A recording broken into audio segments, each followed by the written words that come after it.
Hello, who's ever here. We're early. I don't know why I thought it was 11:45. I think I got it mixed up with Diane Downs. Allergies are crazy.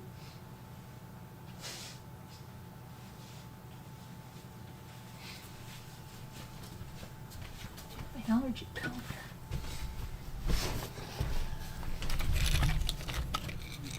here. Okay. Oh no, don't tell me. Yikes. I gotta get allergy pills tomorrow too.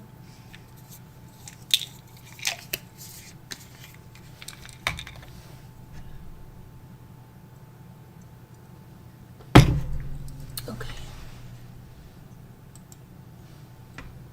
Hey, Billy Boy Blue. Have you been blowing your horn anywhere? $20 for the pearls. What are you talking about? What pearls?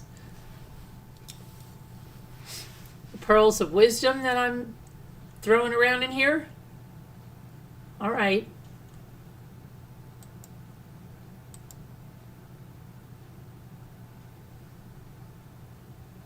And Mike. Who's Mike? Who's Mike?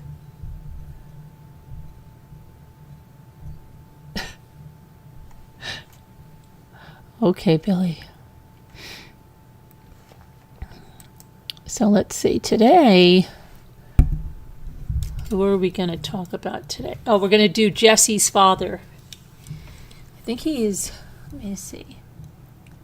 Did Casey say he was a judge? Or we should do Melina, the friend Melina, Richard Grund.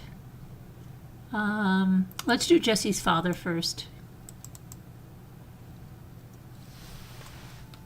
Let's see. Okay, so we've got Yuri Melik in here again, Sergeant John Allen, and Mr. Richard Grund, who's the ex-boyfriend of Casey, Jesse's father. And I believe he's a judge, didn't she say he was a judge, or she said he was a preacher? One of the two. I was just kidding for the auctions you guys do. That's okay. Don't be kidding. We'll take it. Okay. So Yuri says, the date is now September 5th, 2008. The time now is 19:34 hours. We're here at command post at the end, TPC, Orange County case number, blah, blah, blah. Detective Melik, and also here is Sergeant Allen, and also present Mr. Richard Grund. And Richard Grund says, yes, sir. And Yuri says, Richard, do you understand this is being recorded? Richard says, yes, sir, I do. Yuri says, any objection to that? Richard says, no. You have my permission. Yuri says, thank you, sir. And your date of birth? And he says 7/9/56. And your current address, which is redacted, best number is redacted. Yuri says, okay, we spoke earlier tonight. I was trying to get a hold of your son, Jesse, to have him come down. To make a long story short, you spoke to us on the phone. You started mentioning certain things about conversations you had with George or the Anthonys in general. You piqued our interest, and we want to take the opportunity to talk to you. I appreciate you driving all the way down here and talking to us. I'll let you start where you want to start. Okay, says Richard. Yuri says, and then we'll just go from there. So Richard says, just so that you know, I was going to talk to you, but I wanted for Caylee to be found first. Now that we're in a place where we're going to find her, but not the way I wanted, well, I felt you needed to know what I know.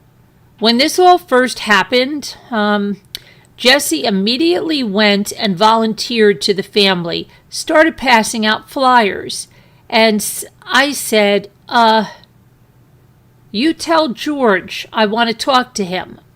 I said, but you ask him a question for me, and the question was, why aren't you doing what ex-cops do? Because I know what I would be doing. And his answer to Jesse was, Tell your dad I want to talk to him. So that's Sunday. I think it's the 2nd. It was the 2nd Sunday vigil. I don't remember what the date was. I left George a voicemail. And I decided I was going to start calling in favors of friends in military, law enforcement, and tell things like that. I said, okay, let's see what we can do here. But I left a message for George, and this was the message. George, I'm getting ready to shake the trees to see if I can find Caylee. Please tell me if anything I'm going to do is going to endanger her. Yuri says, Richard says, George immediately called me. Yuri says, can you lock that, please? Richard says, George immediately called me and said he wanted to talk to me. He wasn't avoiding me, but he was. Here's my answer to your question as to why I'm not doing what you think I should be doing. And he said, because my wife doesn't want me to. Yuri says, knowing George, how long have you known George? And or the Anthonys? Richard says, I met George when Jesse and Casey got engaged. We went over the house and I spent some time with George. I've only actually spent any length of time with George twice. The same thing with Cindy. Most of my information is from Casey, and as we know, it's probably not real reliable. Yuri says, so when George said something about his wife or Cindy not letting him, how did you take that? Or, well, Richard says, I knew. Yuri said, what was your reaction? Richard says, I knew it was probably true. From being around them, from knowing what went on beforehand, my perception of that household is, and again, this is as a regular person, but also as a minister. Oh, that's right, he's a minister. I don't know why I thought he was a judge. But as also a minister, I've been a minister for 20 years. There's somebody else that's a judge that she said. It's a household that Cindy rules. The only thing that gets done is what Cindy wants done, and that's the way it is. And George had made some mistakes in the past. The gambling, which we all know about. Yuri says, Richard says, and which he talked to me about, and he basically, in my opinion, been emasculated since that point. So whatever Cindy wants is what Cindy gets. To me, that still wouldn't be enough. I'm old world Italian, and that wouldn't stop me to find what I want to find. Yuri says, so after he made that comment to you, Richard says, so what? So what I said was, he said, but I do want to talk to you. He said, can you meet us halfway? He was at the public shopping center in his side of town. I was at home. We decided, I said, I'll meet you in the parking lot of the Florida Mall at 3 o'clock outside the main entrance. And he calls me back and says, I'm late for the prayer vigil. Can you meet me at the house? You can stay afterwards and we can talk in private. So I got there late. So I would be behind the cameras because I was trying to stay low profile because of Jesse. George acknowledged my presence. And when it was over, and then I left. Now, I grabbed Lee because Lee wanted to talk to me as well. And he said, oh, I know my dad wants to talk to you. And so Lee and I talked a little bit, but didn't go into any detail. George never came back. My wife and I stood outside in the rain for almost an hour, and Lee finally said, hey, why don't you guys come in? Sit down. I don't know where my dad is. Yuri says, where was the vigil at that time? Richard says, it was at the house. Yuri says, at the house? Richard says, right in front of his house. Yuri says, okay. Richard says, and so we went inside. We sat down. But the point is, it's after 10 o'clock. Most everybody's left. Gone. So we were in the house.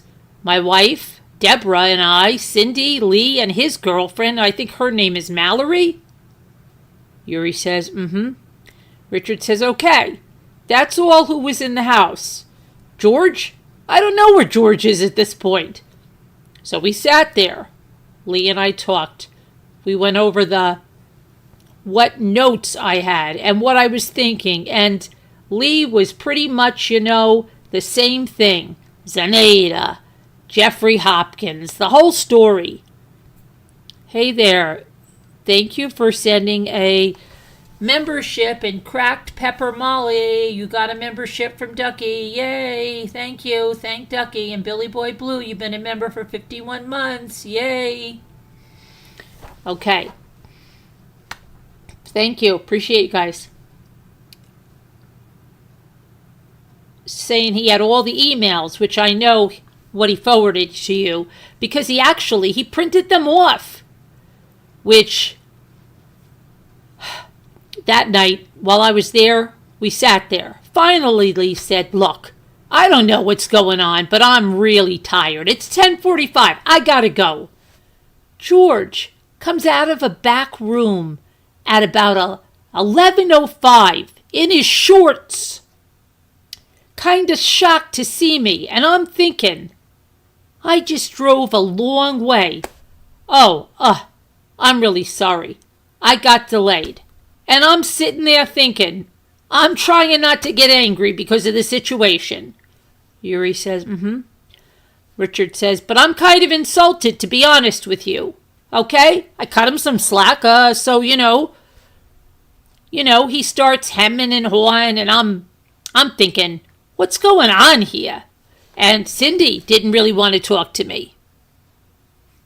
Cindy. And I'm not a fan of Cindy's, and Cindy knows it. So she pretty much kept away from me. The only thing I did hear her say that night I thought was interesting. She said it to my wife, but I was standing right there. The only thing that she said that night that I thought was even human was, in truth, I could lose both my girls on this one. Yuri says, Richard says, first sign that she had a clue that something was wrong. Yuri says, now how did you discuss that with Lee? With her in the room, or how? How did she make that statement, or why? Richard, Yuri, well, under what context? Richard, she, my wife and her hit it off when the baby was born. I mean, it didn't come out of nowhere. It was just one of those emotional things that seeped out kind of things. Yeah, but it stuck with me and with my wife.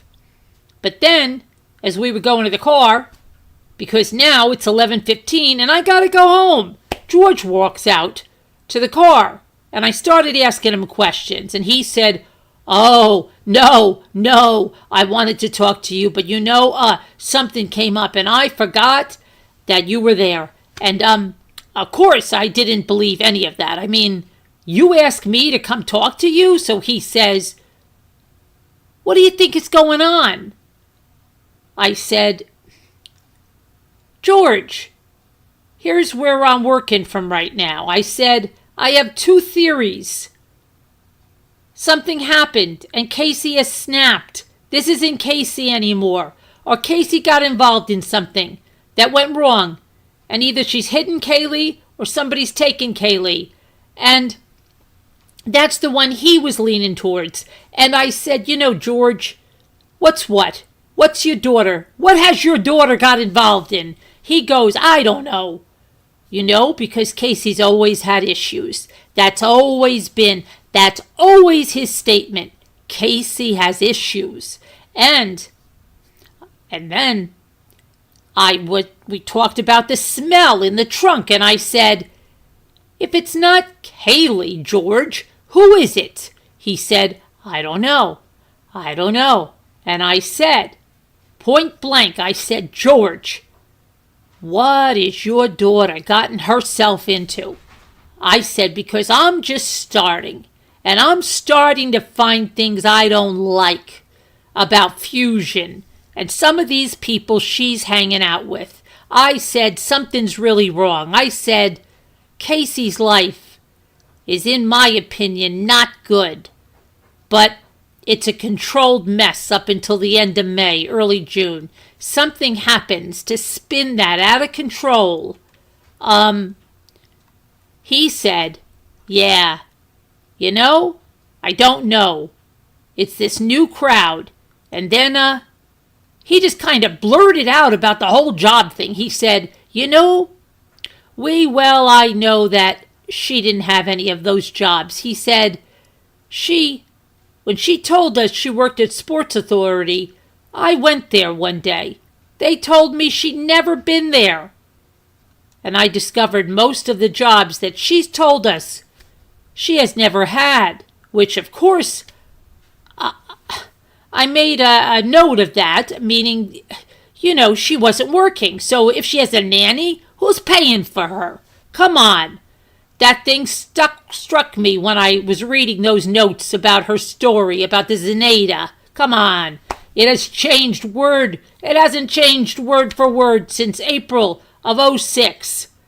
Yuri says, "Thank you, Ducky, for the super chat." Richard says, "It's still exactly the same story when she told it to us. I think I told you on the phone. From the end of her babysitter at this point was Lauren Gibbs."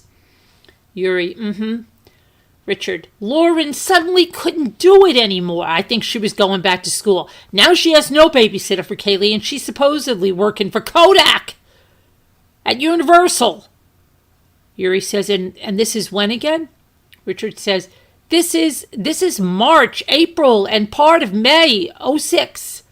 Yuri, okay. Richard says, "Okay, so Jesse decides to give up his only day off from Progressive. He's watching her on Mondays. And then it got to the point where somebody else in my family is watching her 2 days a week. So now Caylee's at our house 3 days out of a week during work. I think Casey's there at night on the weekends.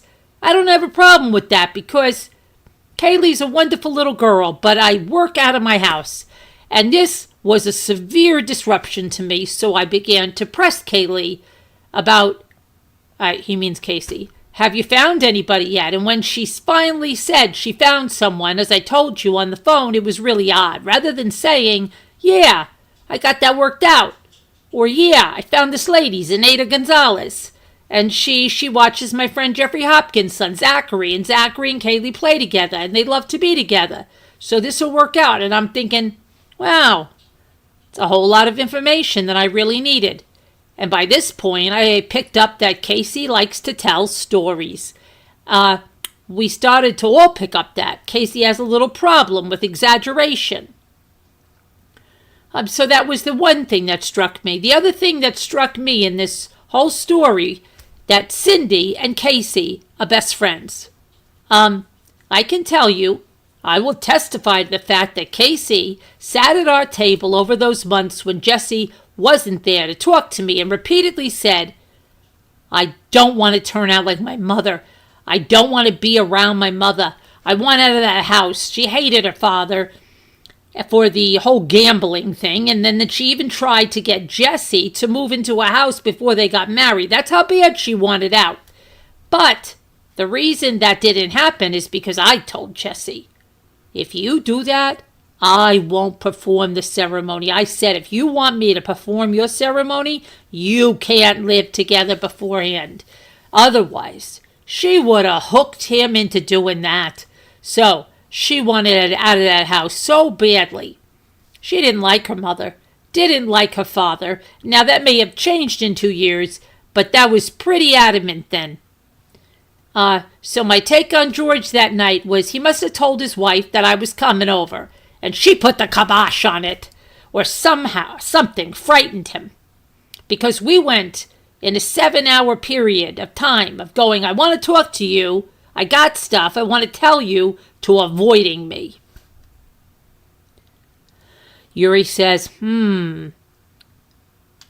J.A. says, Richard says, when Attorney Walsh slandered Jesse on TV, I called George.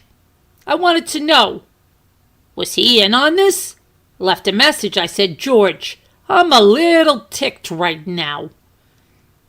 Please call me back. The phone rang and on his caller ID comes up and it's Cindy. George is a little busy to talk to you. What's the problem? I said, I'll tell you what's the problem. I made a mistake. I was angry. I should have said, no, I want to talk to George, but I didn't do that. And I went off on Cindy. And we had an interesting conversation, and then I told her what the lawyer said. Well, I don't know anything about that. And I said, look, you know what, Cindy? All bets are off. Anybody asks me a direct question about your daughter, I'm going to give them a direct answer. I said, I'm not hiding anything. And that's when she began to proceed. Well, your son's no angel either, said I think he's involved somehow. Those were her exact words. That afternoon I had spoken to Corporal Williams.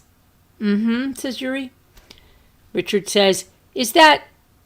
And you know, we were trying to figure out how everybody was putting Jesse in the middle of it. Corporal Williams said, well, I'll tell you where you need to look. He said, Cindy Anthony is dropping your son's name left and right.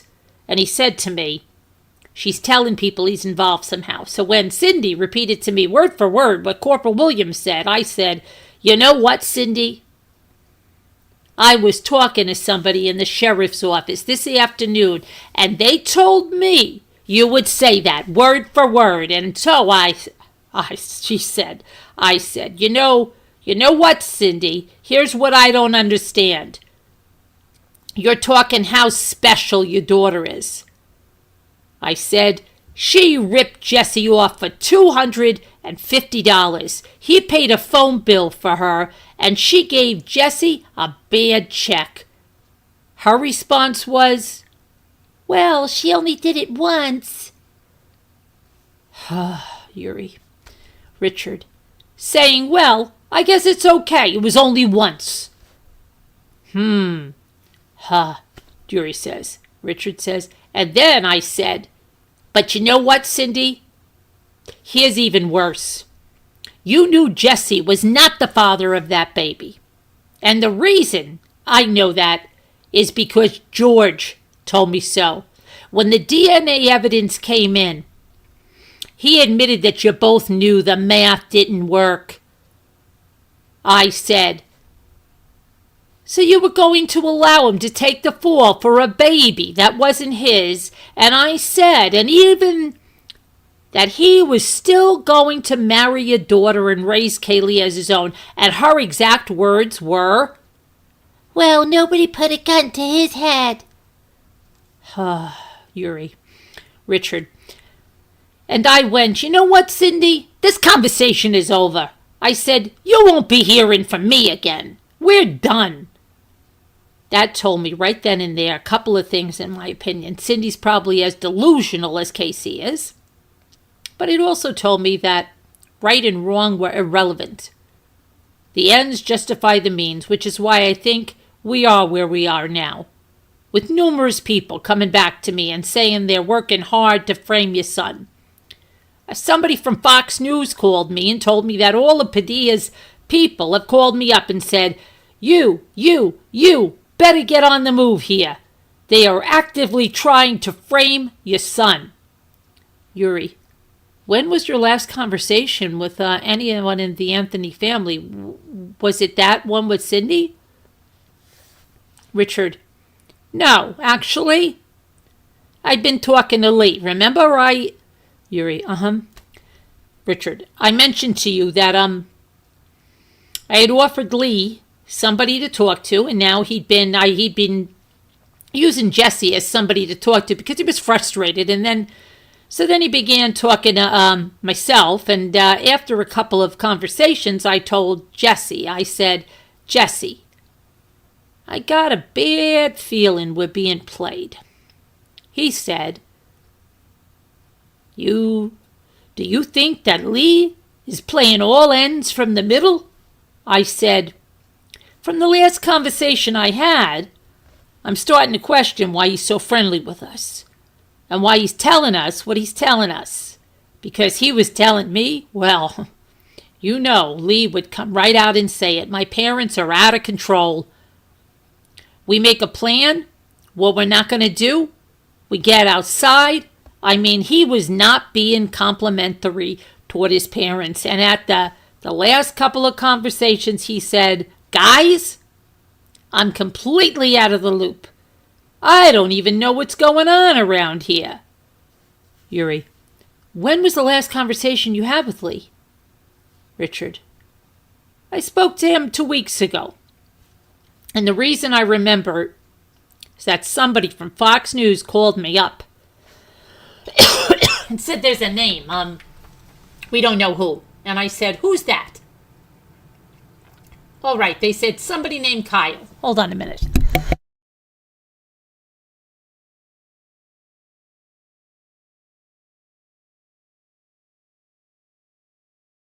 Oh my gosh, I got to take a drink. Okay, I'm okay. All right, they said somebody named Kyle. I said, I never heard that name before. And they said, everybody's hot on this Kyle. See what you can find out. I called up Lee and I said, Lee, who is there or Kyle involved in Casey's life? And I said, because he's not in my notes. Well, yeah, there's 2 or 3 of them and one's a close family friend. I said, well, could you give me a name? And he goes, well, let me see who they're talking about. And he never called me back, but he did. He did something really interesting. He blocked me out from Casey's MySpace profile. He blocked me, the bastard! Okay. Okay. Up till that afternoon, I had access to all of her comments, which I've been saving and adding to my notes. I had access to all her friends. And that afternoon, after I asked him about this Kyle, I'm suddenly blocked. I can't get back into her profile. Yuri, Richard, and that was the last time I spoke to Lee. Yuri, and that was the last time you spoke to anyone in the Anthony family? Richard, yes. Now, the last time I communicated with Lee was by a text message, and it was something I felt led to do. He had gone to do the Trenton, the Duggett vigil, and I just, Yuri, that was the night that Casey was coming home, wasn't it?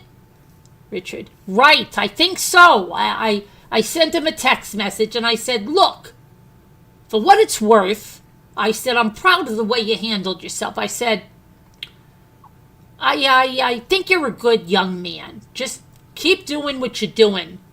His message back, and I still have it, was, he said, you don't know how much that means to me. I don't think his father tells him stuff like that. And you know, I don't, again, in my opinion, I think Lee's a good kid. I think he's in a lousy family. Just lousy. Jay says, Yuri says, what has Jesse told you about what's going on? What's his understanding about what's going on? I know that you've talked to your son, you and your son. Richard, right. Yuri, have a close relationship? Richard, right. We have almost every conversation he's had with Lee, he's come and shared with me. Yuri, what does he think is happening? Richard, you mean in the case? Yuri, well, as far as what does he perceive the family's doing? Well, what's his take on the whole thing?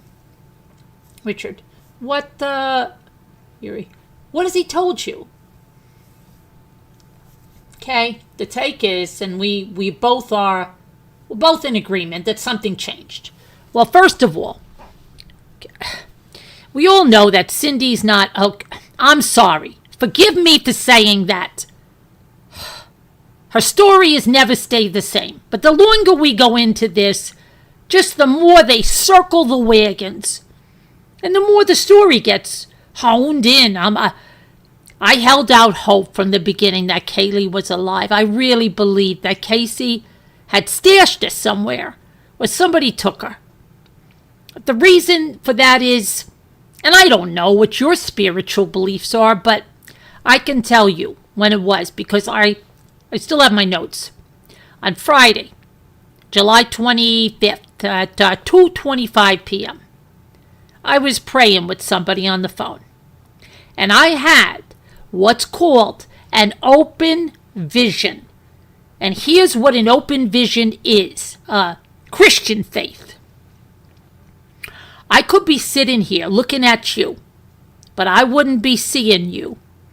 I'd be seeing something else. And that is what I saw in this vision. I saw Caylee asleep on her right side. I saw sand and dirt shavings. I knew water was over here because I could smell it. And I saw a gray house here, and it looked like she was sleeping. She was totally motionless on her right side. And then in the vision, I saw what happened to be a very large man. And in my notes, I wrote, human or angel, I don't know, who reached down with his right hand and took her by his left and walked away. So I wrote all that down. That person praying with me, saw almost everything I saw when I did a YouTube tribute to Caylee. And when I downloaded 2 pictures off of Kaylee's profile, one of Caylee sitting in the little sandbox and one near the playhouse, I almost barfed on my computer because I realized what I was looking at. I was looking at what I saw in the vision and what I wrote in my notes.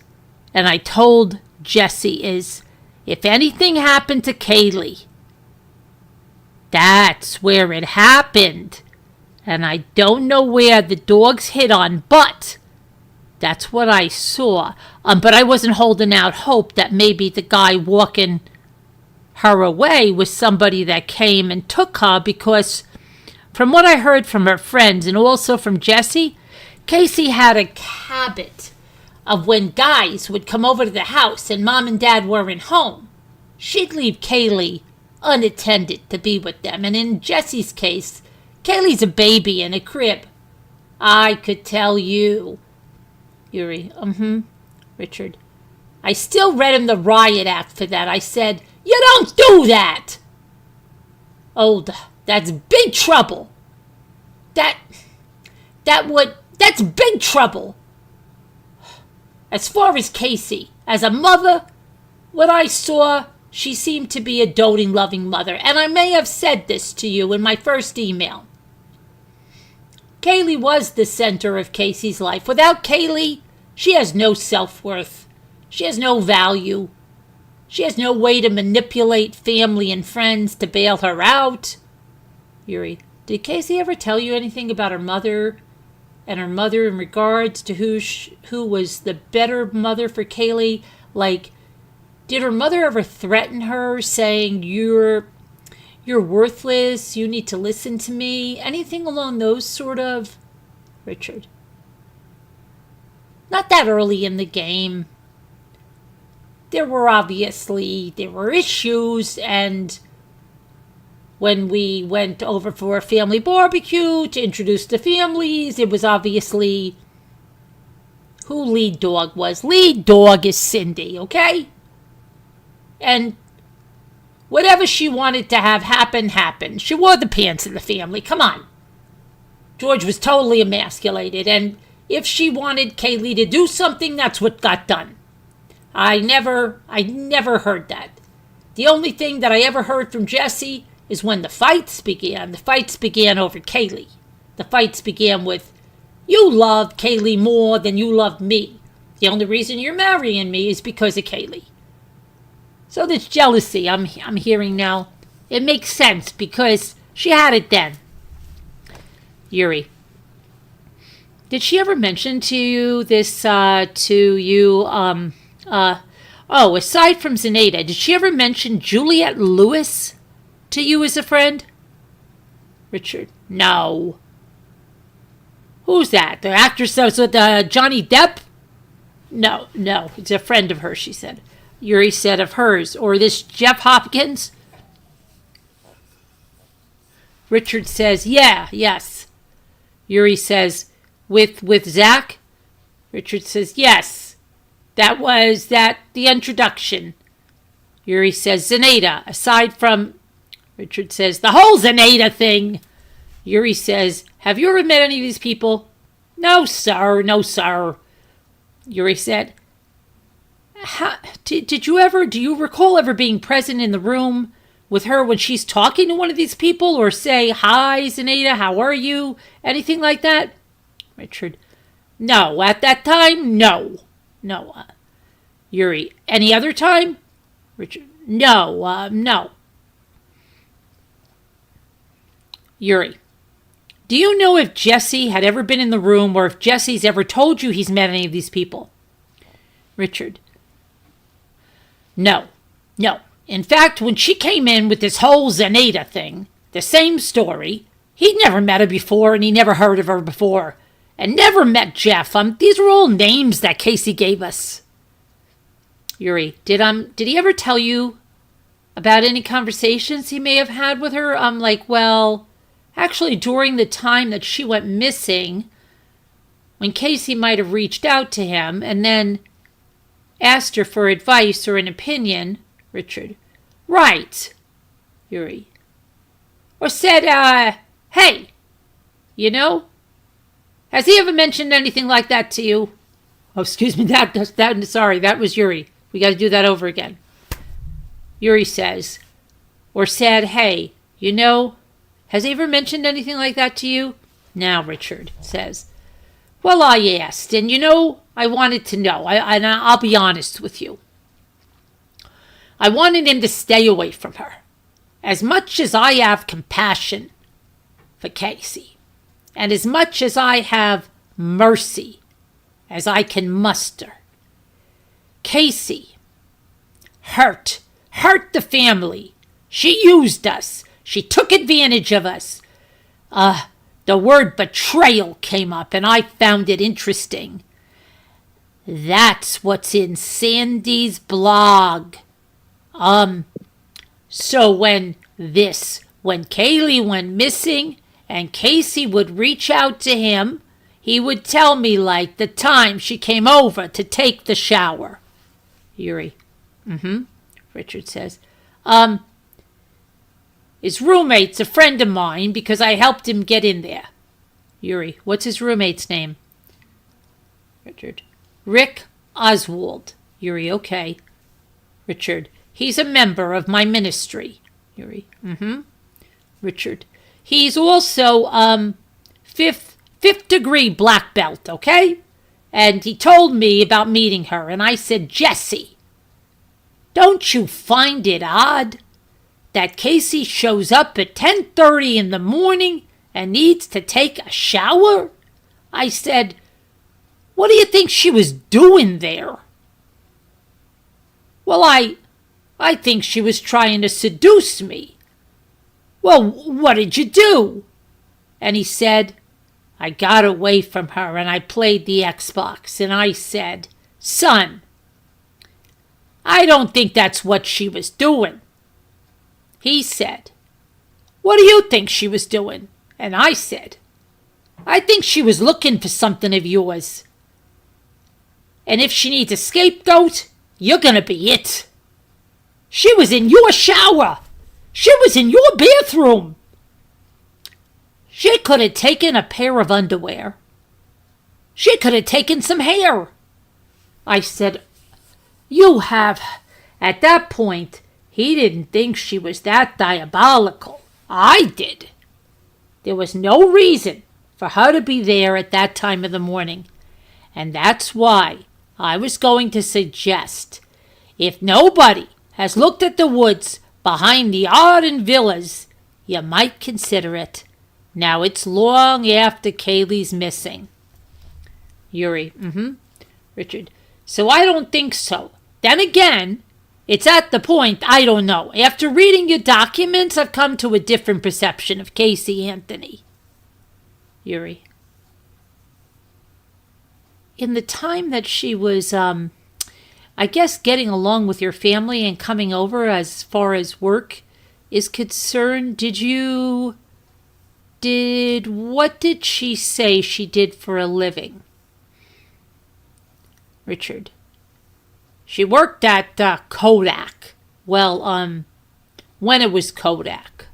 Yuri, Richard, and the reason I know that, she helped my youngest son, Chris, get a job there, and when my whole family would go to the park a couple of times, she'd backdoor them into like the Mummy. Yuri, when was the last time you actually spoke that Casey actually came to your house to be with you or Jesse or the family? Do you remember when that was, the last time you would have seen her? Richard, yeah, that would have been either late April, early May, '06. I'd have to look at it when to see graduation was for Dr. Phillips High School, May of '06. Yuri, Richard, because that would have been the week we saw her. She came by to have Caylee babysat. She was supposed to meet us at the Civic Center and never showed up. And that was the last time we ever saw her. Yuri, okay. Did you ever call her on your own or ask you and say, hey, how are you? Or did she ever call you personally or... No, Richard. Yuri, not Jesse? Richard, she would talk to me when she came to the house because Jesse would be late on a call for Progressive. So she'd sit at the table, she'd just chit-chat. Yuri, what about your wife? Did your wife have any relationship with Casey above and beyond maybe what you guys had? Richard, no, just about the same.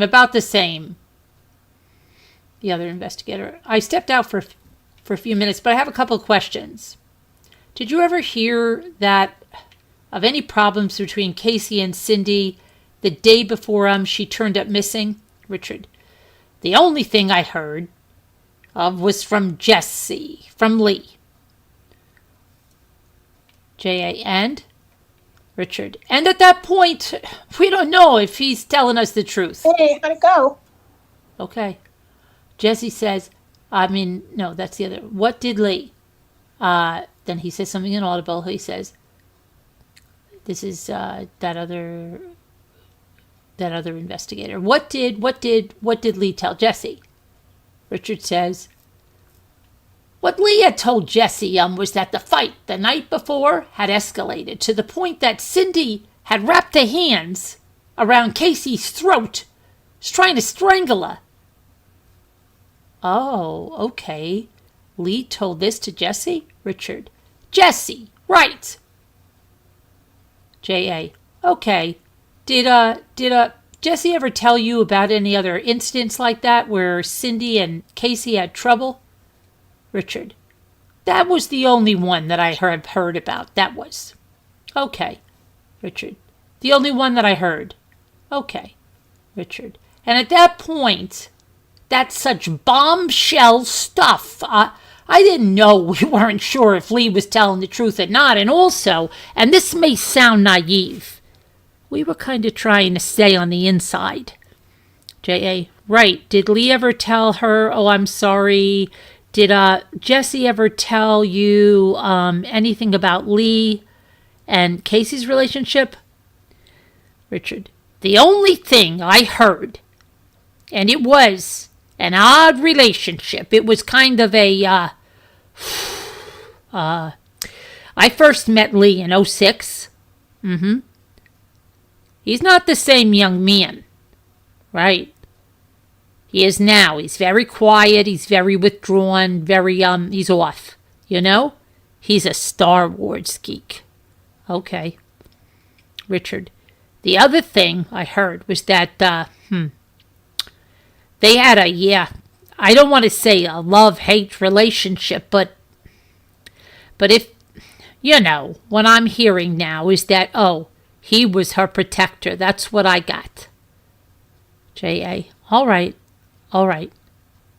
Now, early on, when Caylee became pregnant, she said that Jesse was the father? Richard. Right. J.A. Was there ever any conversation after that as to who the father might be once the paternity test showed that Jesse was not the father? Richard. The only conversation that ever came up that she ever said, she never had it with us. Never. She never even, it just dawned on me, she never even apologized for lying to us and implicating Jesse. The story was that he was a one-night stand who lived someplace else. And it wasn't until a year later that we had heard, we heard he had died. Richard says, my problem with the story was I first met Caylee personally. It was early 05. I want to say either it would be June, because Chris had just gotten out of school, and she helped him get a job at Kodak. Yeah? She came over to our house to give Chris some paperwork for the job. Jesse came inside, and I asked him who that was, and he said, "Remember that girl I dated last year? That's her." I said, "Jesse, she's pregnant." "Oh, no, she's she's having some female problem." I said, "No, Jesse, I know when I see a pregnant woman. She's pregnant." And then, so she was lying about, she never even told anybody who the father was. J.A., what's your understanding of how Cindy and George found out that Caylee was pregnant? Did you ever hear how that happened? Richard. What I heard offhand from Jesse afterwards was that Caylee was finally showing, to the point they took her to the doctor and they got that confirmed.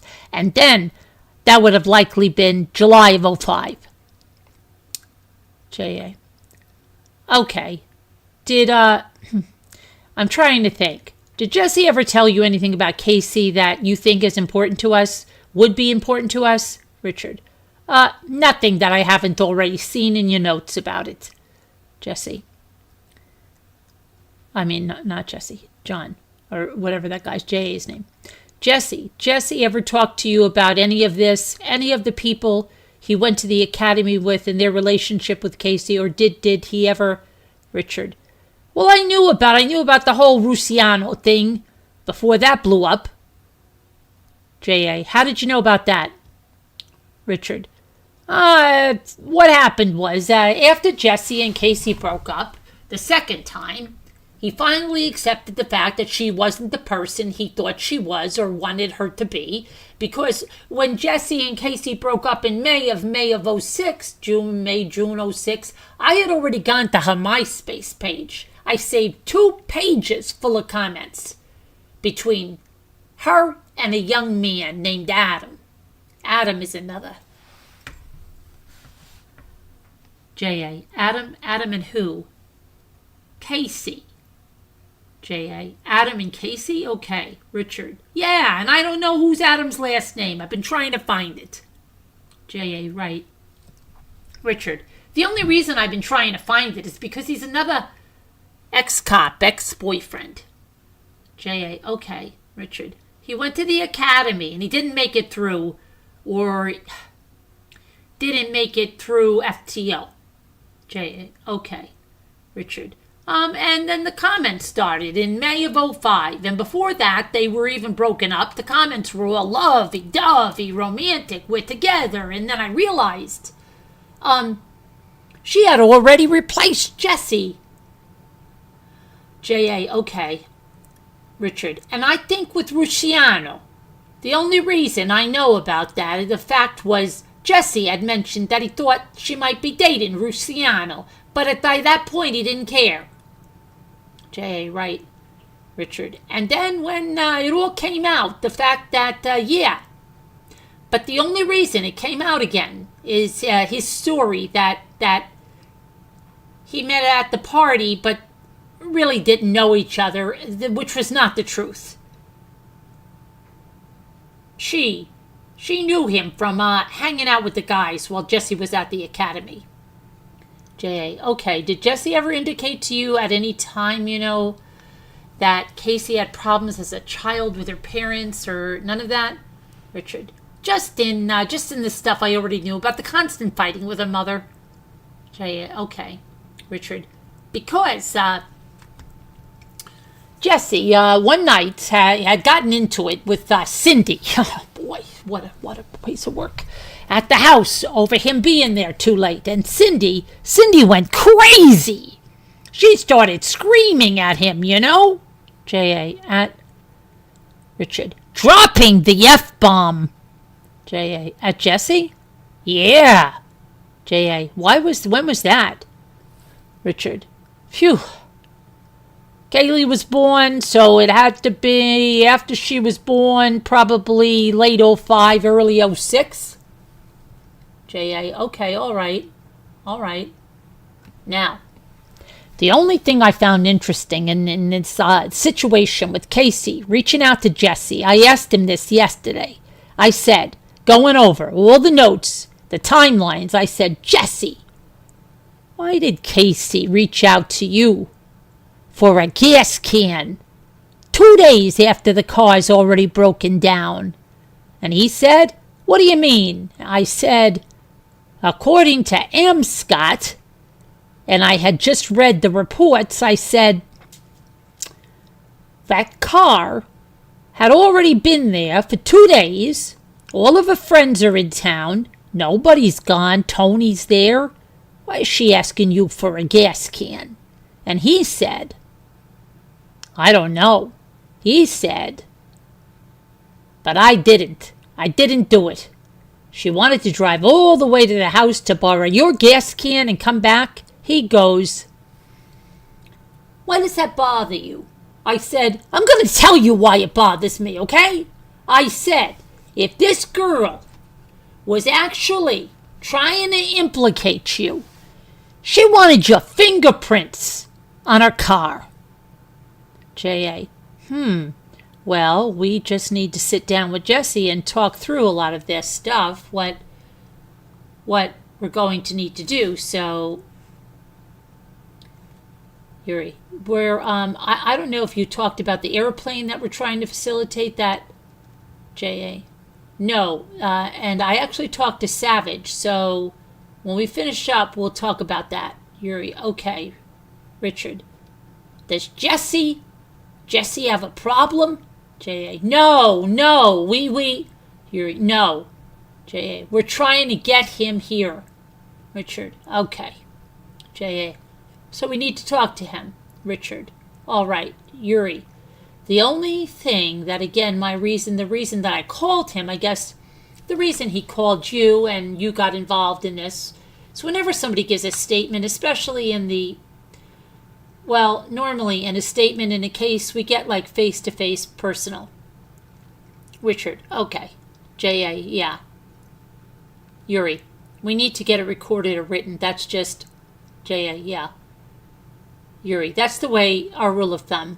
When he gives information, it's information that's new. We need to do the same. Richard, okay. Yuri, only because we can explain later why we didn't do it. We don't want to lend any doubt as to why we didn't take the opportunity or why, if he offered. And that's the reason I called. I didn't say you have to be here. I'm saying, hey, listen, you. J.A., yeah. Yuri, you offered it. Richard, right. So you offered it. We'll want to take you up on it. Oh, no, I know he wants to. J.A., yeah. Richard, help you. Yuri, right. Now Richard, and like I say to you, and he's hurting financially, Yuri.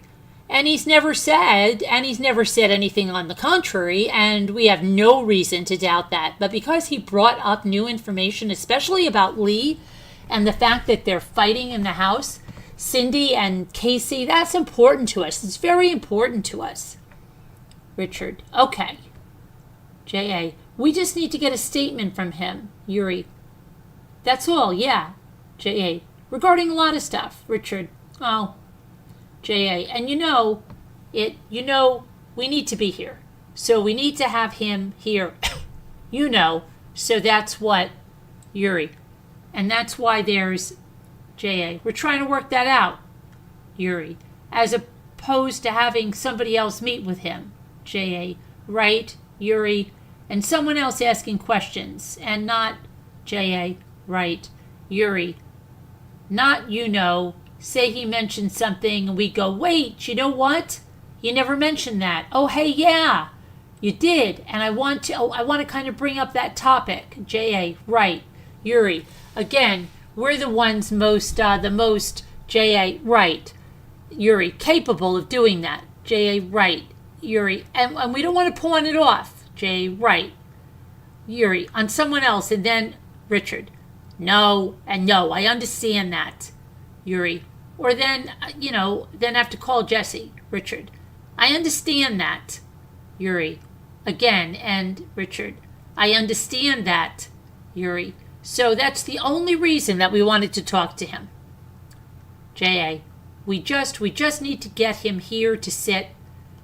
Yuri, J.A., to sit down with him, kind of go over a lot of this stuff, okay? And Yuri, I got nothing else though. J.A., okay. Richard, let me ask this, okay? Because I've, one of these things that I know is that when Padilla comes to town, I sent him an email. I told him, you're in over your head. And, forgive me for saying this, but I don't think anybody really knows what they're dealing with Casey Anthony. Casey's not home. You're not dealing with Casey Anthony. Yuri, J.A., well, obviously, Jesse, well, he's somebody who spent a lot of time with her. Richard, right. J.A., so he's somebody we can ask questions about. Richard, right. J.A., probably more so. Richard, right. J.A., that's what's important, Richard. Right. J.A., then that he's here. And whatever you can do to help facilitate getting him here so we could talk to him would be great. So that's certainly, Richard. I think right now it's a financial issue. I mean, Yuri, okay, Richard. He's waiting tables, he's tending bar, he's working around the clock to pay his bills. J.A., okay, all right. That's it. Yuri, yeah, J.A., okay. Yuri, I got nothing else. J.A., all right. Yuri, so you can turn that off. J.A., all right. Yuri, do you have anything else? Richard, well, see, the only thing that, and this is something that there's a person that I discovered not on your list. Who is that? Yuri says. Richard, his name, Dante Salit.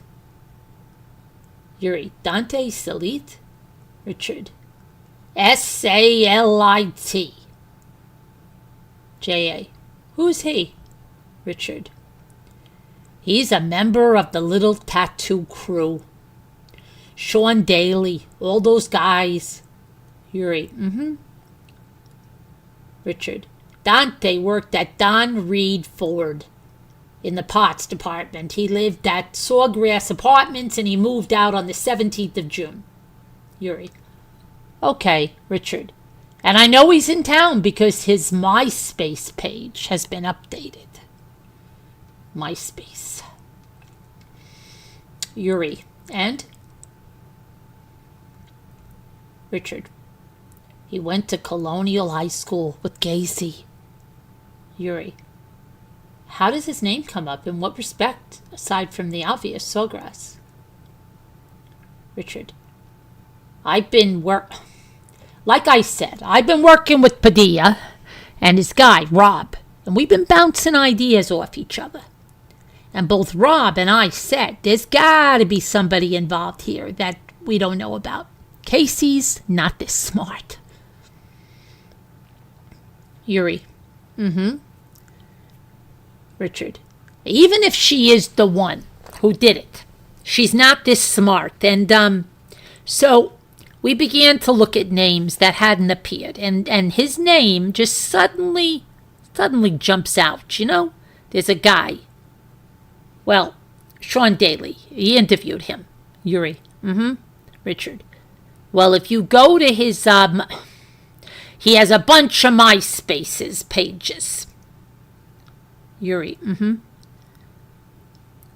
Richard. One is called Lake Vag. Yuri. Lake Vag? Richard. I'll send you the link. Yuri. Okay.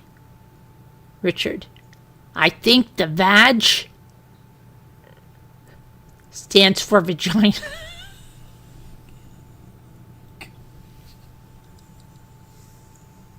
Oh my God. Okay. J.A. Richard. There was some really hellacious drinking parties going on there, and what struck with me was that I tried another guy who I was curious as to why he hasn't spoken to you, named Brandon Snow. J.A. Richard. Brandon Snow is the ex-Marine. No. He's currently a Marine. He dated Casey throughout 2007 and supposedly got her pregnant last year. J.A. Richard. He has not come forward to you. He's not come forward to the family. He's not even offered support. But he's in all of those pictures at Lake Vag.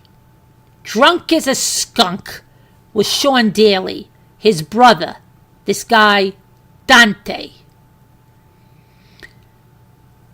Yuri. Richard. And Snow. J.A. All right.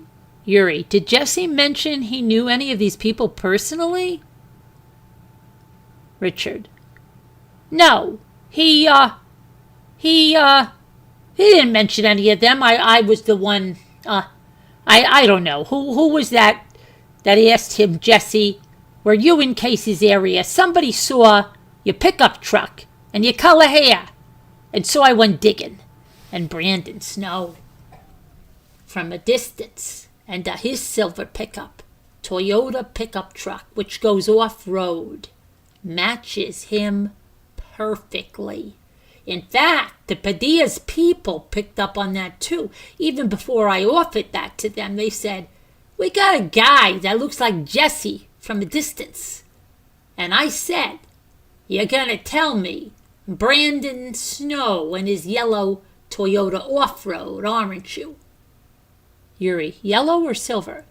I mean silver. Silver Toyota off-road. J.A., all right. Richard. He said, yeah. He said this is a guy. 2 tours in Iraq. If she's going to go reach out to anybody to help her, it's going to be this guy. So those are the 2 names that I've been now. I do have in finding Brandon Snow, or not Brandon Snow, Salit. He posts on a muscle car website stating, I'm no longer at Don Reed. Then the muscle car and the handlebars job didn't work out. Then he left his cell phone number. Yuri, what is it? He gives it to him. And that's off his website? Yuri says. Richard says, that was, it was off. I'll send you the link. Well, actually, I saved all the comments. Yuri, yeah, if you could give me those back. Richard, in case he goes back and deletes them all. Yuri, that'd be great. Richard, and the other thing I found interesting about Dante. In Sean's statement to you. Yuri says. Richard, he said the last time he saw Caylee was at Wild Wings. In Alfalfa Trail. Yuri, Richard, that's where Dante holds his muscle car parties. I thought that kind of jumped out at me. Yuri, Richard, and I don't know where they hold these parties, weekend parties for Lake Vag. But there's obviously a lake and some high reeds in the background. J.A., Yuri, okay. I think I might have an idea where this is. Do you have a number for Brandon Snow or anything else on Brandon Snow? Actually, I do, but I don't have it with me. I can email you. That because one of his comments he left on his phone for Caylee, and what I found interesting is Fox, that girl from Fox News, that Kathleen Rochelle. Yeah. She found his parents, and they said, well, Caylee and Brandon only dated for 2 weeks in January of this year. Well, that's an outright lie. I got pages full of comments from them, and when I confronted Lee with that, what I did was I backed into it with Lee. At this point, I'm not sure if he's telling me the truth. Yuri, Richard, I said Lee. Brandon Snow, yeah. One of Casey's old boyfriends. Has he shown up to help? Is he in town? And he goes, yeah, he's in town. And this is when Caylee first went missing, and I said, has he shown up to help? Did he come out to give out the flyers?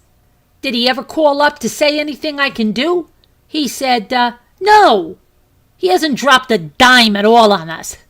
And I said, well, here's what his parents are telling everybody. They dated for 2 weeks in January. And he goes, that's an outright lie. Yuri, Richard, so, well, it would make good sense. Yuri, yeah. Why Brandon is distancing himself, it's... Now that I realize is he's a whole part of that tattoo crowd. That just really struck me as funny. Maybe I know that's speculation, but sometimes where there's smoke, there's fire. J.A., Yuri, okay. J.A., all right, well, Richard, but I can send you all of that. J.A., okay. Richard, all the MySpace comments, phone numbers, the pictures. Yuri, please do. Richard, Yuri, please do. I'm curious to see. Richard, I mean, that's the only other thing I got. You know, Stephanie, the Greek girl. Yuri, It's Stephanie. Do you know, like, she showed up at the prayer vigil last Sunday night wearing a Hamscott shirt. I mean, does she work at that Hamscott where Caylee dropped her car? Yuri, I don't believe it's that one, no. Richard, okay. Yuri, but I'll double check. Richard, I was just curious if that wasn't just a random drop-off of that car. Yuri, now I'll double check that. J.A., yeah. Richard, that may be nothing. I just, I'm not buying the whole car broke down thing. Yuri, okay. Richard, and as far as George, and this is off the record, I know it's still on the record. It doesn't matter. The Mommy Ramblings is probably 10 years from now going to be playing this. I don't care.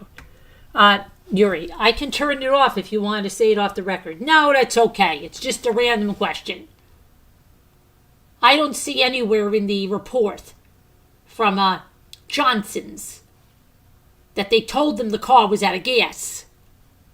Yet he showed up with a trunk full of 2 gas cans in it to pick up the car. Another problem, okay? I mean, I'm going to tell you now, another problem I have with George is that, and this is why I finally said, you know what? I'm more than bothered.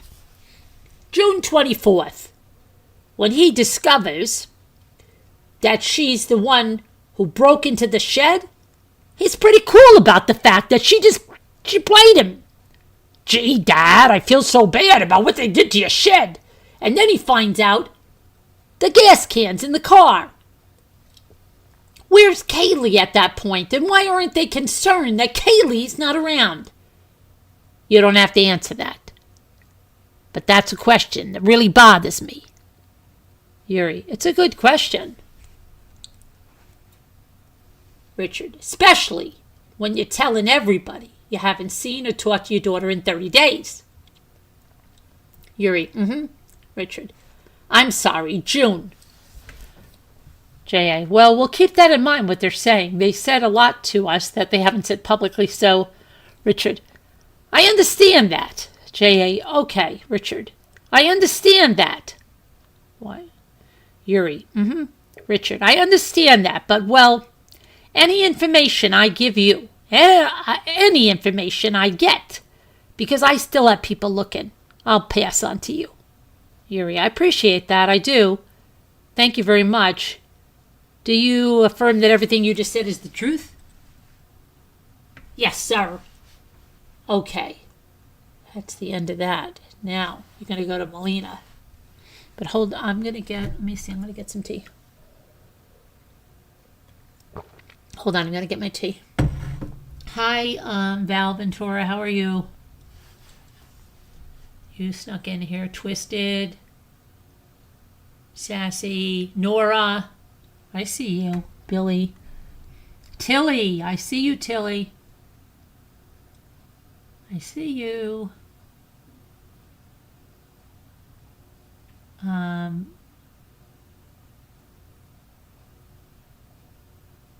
right, let me go and get a tea. I need a tea, and then we're going to do Melina's interview. So don't go away. You can stretch and you can get a drink, but don't go away.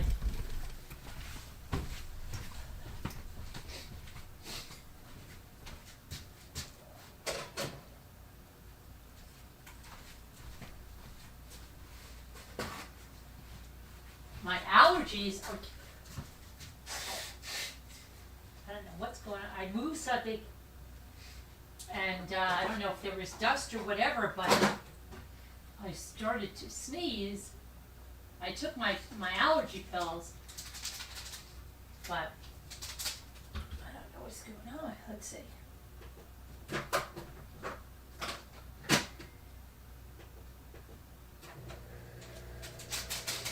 Lake Vag. What the heck?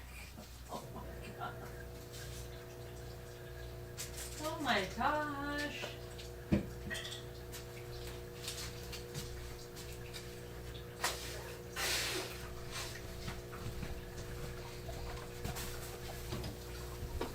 Okay, I'm going to get my tea. I'll be right there. It's going to be 2 seconds. Well, probably 30.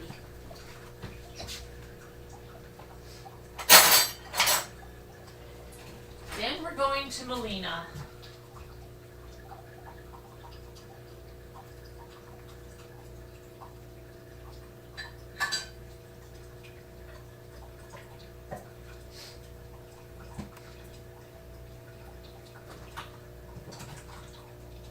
I don't remember if Casey said they could trust Melina.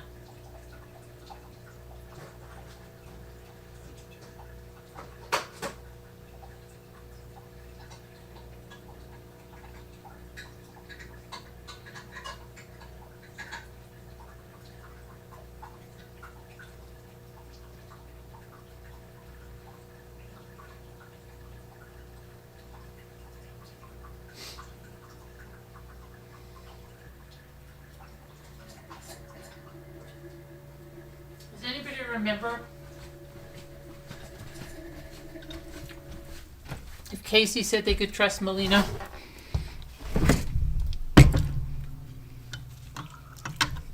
I don't remember if she was the one. I think she said Amy. They could trust Amy.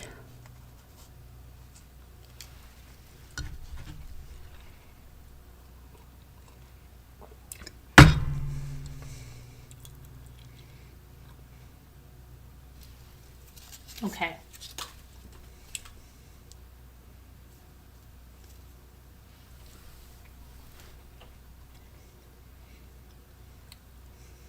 I don't understand how that guy's Italian and he's got a last name Grund.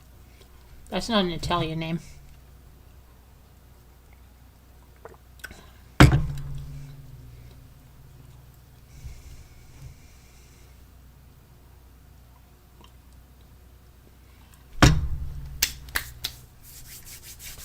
All right. Let's go. Let's go to Melina. Melina. Melina Calabresi. She's Italian. Okay, this is going to be Yuri again and Melina. Good. It's just Yuri and Melina. And this is October 9th. That's like a month after the other interview we just saw, okay? They still haven't found Caylee at this point, okay? And this is at the sheriff's office, and one with Melina is at Calabrese. Melina says, let me make this bigger, hold on. Okay, let me get this down. Melina says, it's Melina Calabrese. Yuri says, sorry, Melina Calabrese. Okay. Yuri says, and Melina, would you please state your name and your birthday? Melina Calabrese, June 17th, 1986. Okay. So that means she's going to be 40 years old this June, right? Right. Wow. Crazy, isn't it? And you're aware this is being recorded? Melina. Yep. Yuri, any objection? Nope. Yuri, okay. We're sat here. I actually got your name from a couple of people who throughout this investigation I guess people were saying that you were one of Casey's closest friends growing up. And I called you and I asked you if you'd be willing to come down here and talk to me just to get an idea of what Casey is like and what she was like, and then help us out with this case. You know, I tell you, you have to understand, at this time I was pregnant, me, in real life. And so I wasn't like, I guess, as into this case as you would think. I really wasn't. I had too much going on in life. I was finishing up my bachelor's degree. I was pregnant. It was crazy, right? So now that I'm going over this again, like, I don't know if I ever heard like any of these people give these interviews, and I'm learning a lot more now, so I'm really glad I did this. Okay. Because I really, yeah. I mean, I watched the trial and everything, but it's been a long time.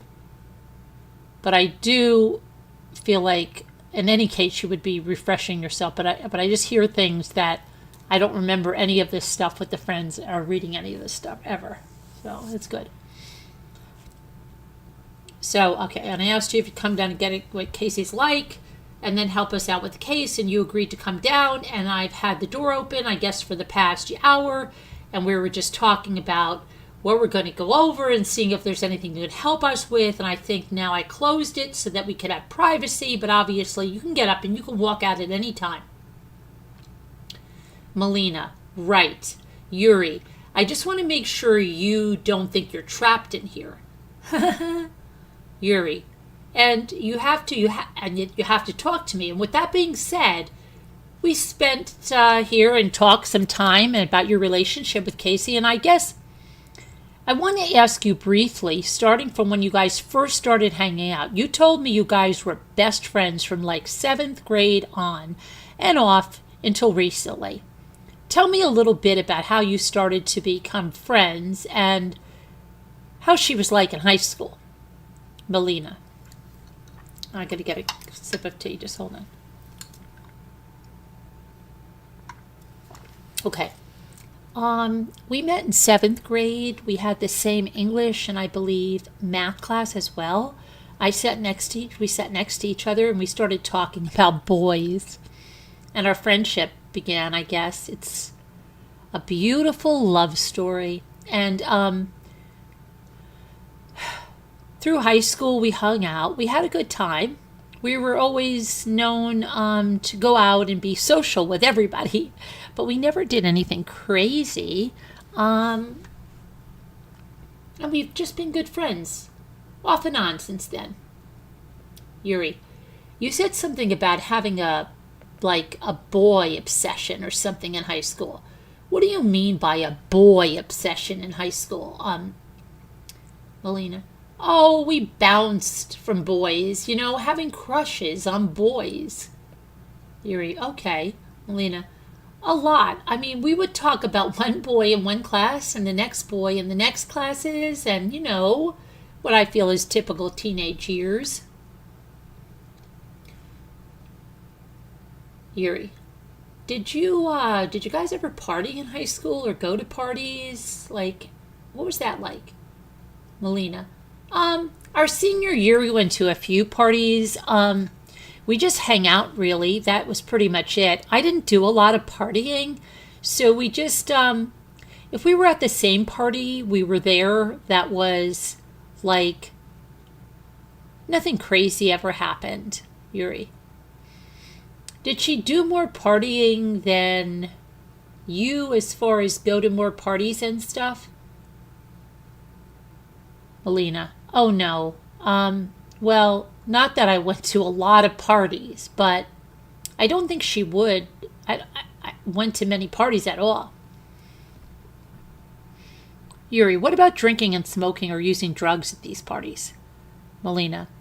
Never once. In high school, did we ever? I mean, if she did that, that was her, but I never, together we never did, no. Yuri. Okay, do you know of her using it, or did you ever did she ever tell you, hey, I experimented, hey, I tried this, I liked it, I didn't like it, anything like that? No, she was very adamantly against cigarettes and pot. Yuri. Okay, I guess you guys graduated high school back in 2004? Yuri. And you spent this summer on and off still maintaining your friendship, and then you told me that I guess when you started going to school you still saw her but not as frequently. Is that correct? Melina. Yeah. We saw each other a couple times the summer we graduated, and then probably for the next year it was just randomly talking via phone or internet, whatnot. Yuri. And while you were going to high school around this time, did you work at Universal Studios? Melina. Yes. And did she work at Universal Studios with you? Melina. Yes. Yuri. And when did you leave Universal Studios? Melina. I went from full-time to seasonal January of 2006. Yuri. Okay. And she worked there just a little bit? Melina. Yuri. Longer after you, but you don't know what happened after that? Melina. Correct. Yuri. Okay. You said that you first met Caylee when? Melina. About 6 weeks after she was born. Yuri. And had Casey ever told you that she was pregnant? Melina. No. Yuri. And how did you learn that she actually had a kid? Melina. When I saw pictures on MySpace of her holding a baby. Yuri. Okay, well, then did you reach out to her and... Melina. Yes, I wrote her and I said, congratulations, and then from then on we decided to meet up for lunch. Yuri. What did she tell you about the baby's father at first? Melina. That it was Jesse Grund, and they'd been dating off and on for about a year, maybe. It was about a year or so. Yuri. And did that story change later on who the father was? Melina. Yes, it Yuri. And what did she tell you? Melina. It was shortly after her and Jesse broke up in May of 2006. And she explained to me that it had been a gentleman named Josh. Yuri. And she say where Josh was from, or how she met Josh, or what happened? Melina. My story that she gave me was that she met him at Universal. He was basically a one-night stand and that he was from Georgia. Yuri. Did she ever mention what his last name was? Melina. Never. Yuri. She just... Melina. No, go ahead. Yuri. Did she ever say, like, where this one-night stand took place? Was it at his place, her place, a hotel? Melina. It was a Universal. Yuri. A park? Melina. A hotel. That's all I know. Yuri. Did she ever add anything about Josh? Like what happened to Josh? Well, back up. Did she say if Josh was going to be part of Caylee's life, or what was the agreement, or what did she tell you? Melina. She told me that she wasn't going to tell Caylee about Josh until Caylee started asking her own questions. That was her plan, and her and Josh spoke randomly here and there at first. Yuri. Okay, what else did she tell you about Josh as far as, did he have a family, a wife, kids, anything like that? Melina. She didn't mention that he had a girlfriend who he was planning on marrying and that they already had children together. That was probably the extent of anything else I knew about Josh. Yuri. Did she tell you how old he was? Melina. Actually, no. Hi, Megan Els. Yuri. Did she describe him to you? Melina. Nope. She said he was really hot. Yuri. And did she say what happened to Josh? Josh passed away in a car accident shortly after Caylee's second birthday. Yuri. And that would have been around 2007. And did she say where the accident was or any details about the accident? Melina. It was somewhere in Georgia, where he's from. Yuri. She never show you an obituary or ever show you a picture of Josh? Or did she have anything to say, hey, this is Josh? Melina. She didn't. If she did, I never saw it. Yuri. Okay. Did from, I guess, you guys ever since she was 6, Caylee was 6 weeks old, you guys still maintained a friendship on again, off again, best friends, separated, and you told me that one of the reasons that you guys were kind of separated was because she would tell lies or big lies that would kind of upset you. Is that right? Melina. Yeah, well, Yuri. And you gave me an example about, I guess, a lie about Jesse, and which one was that? Melina. She went with Jesse being the father for the first probably 8 months. Yeah, I guess like the first 8 months of Caylee's life. And they broke up, and then I guess she just felt like she needed to tell me that he wasn't the father. Yuri, she only told you this after they broke up? Melina. Right. Yuri. But she knew before they broke up. Melina. Oh, yeah. They had done the paternity test and everything right after Caylee was born. Yuri. She give you any reason why she lied to you? I guess one of your best friends at the time? Melina. She just wanted to, in so many words. It was... I think she was just trying to maintain, and then she was worried that people were going to judge her for being such a young mother. Yuri. Uh-huh. Melina. I think she just wanted to, look like she was in a stable relationship, which is, understandable. Yuri. You had something about her lying when things got tough. Give me an example of what you mean by that. Melina. Oh gosh, I can't even think of any right now. She just said, things would get, she'd start lying about where she was and what she was doing, and I don't know why. Maybe it felt like she needed to just put up a good show for people. I don't know what it was that what made her do it.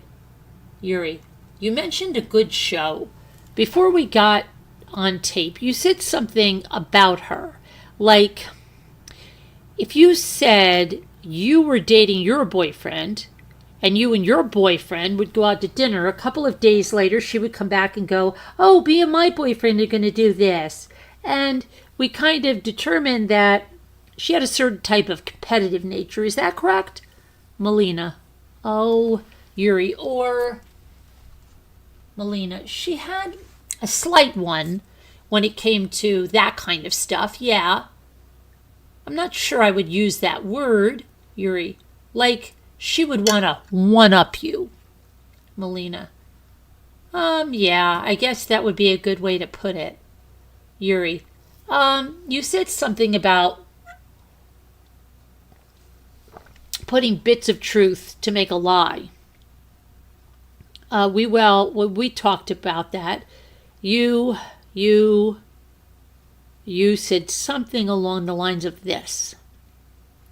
She would put bits of truth together to make up a story, and then she would start believing her own story. Do you have any examples of something that kind of sticks out to you about that, Melina? I think, Yuri, or maybe about, Melina, things like Sports Authority, where she said she worked at Sports Authority. She would just go with it, saying, she was working late, she was working early, she was doing this or that with it, and I think she just, started telling so many people so many times. It was almost as if she believed it. Yuri, did you or anyone else, I guess, Lauren Gibbs, who was a good friend of hers at the time, and babysit Caylee, that you had something about Lauren actually calling Sports Authority? Melina, right, Yuri. And what did they tell her about Casey? Melina, well, they told her they never even heard of her, let alone hired her. Yuri, oh, were you present when Lauren confronted Casey about this? Or did she tell you what happened afterwards? Melina, Lauren called me right after she called Sports Authority to tell me. And I'm not 100% sure, but I believe she was babysitting Caylee at the time when she did this. I think that's when it was.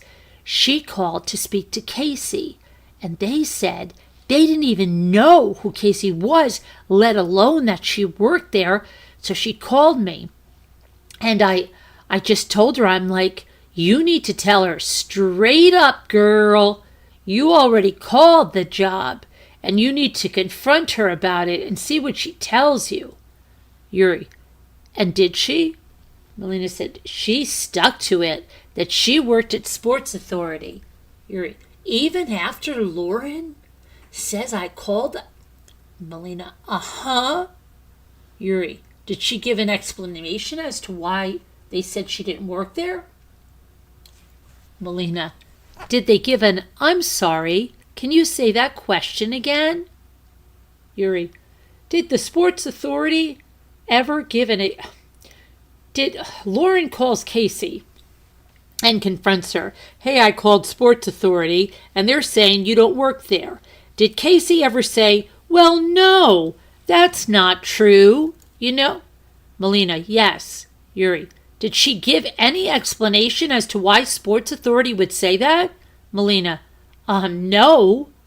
She said she had no. She just never, she said she had the identification.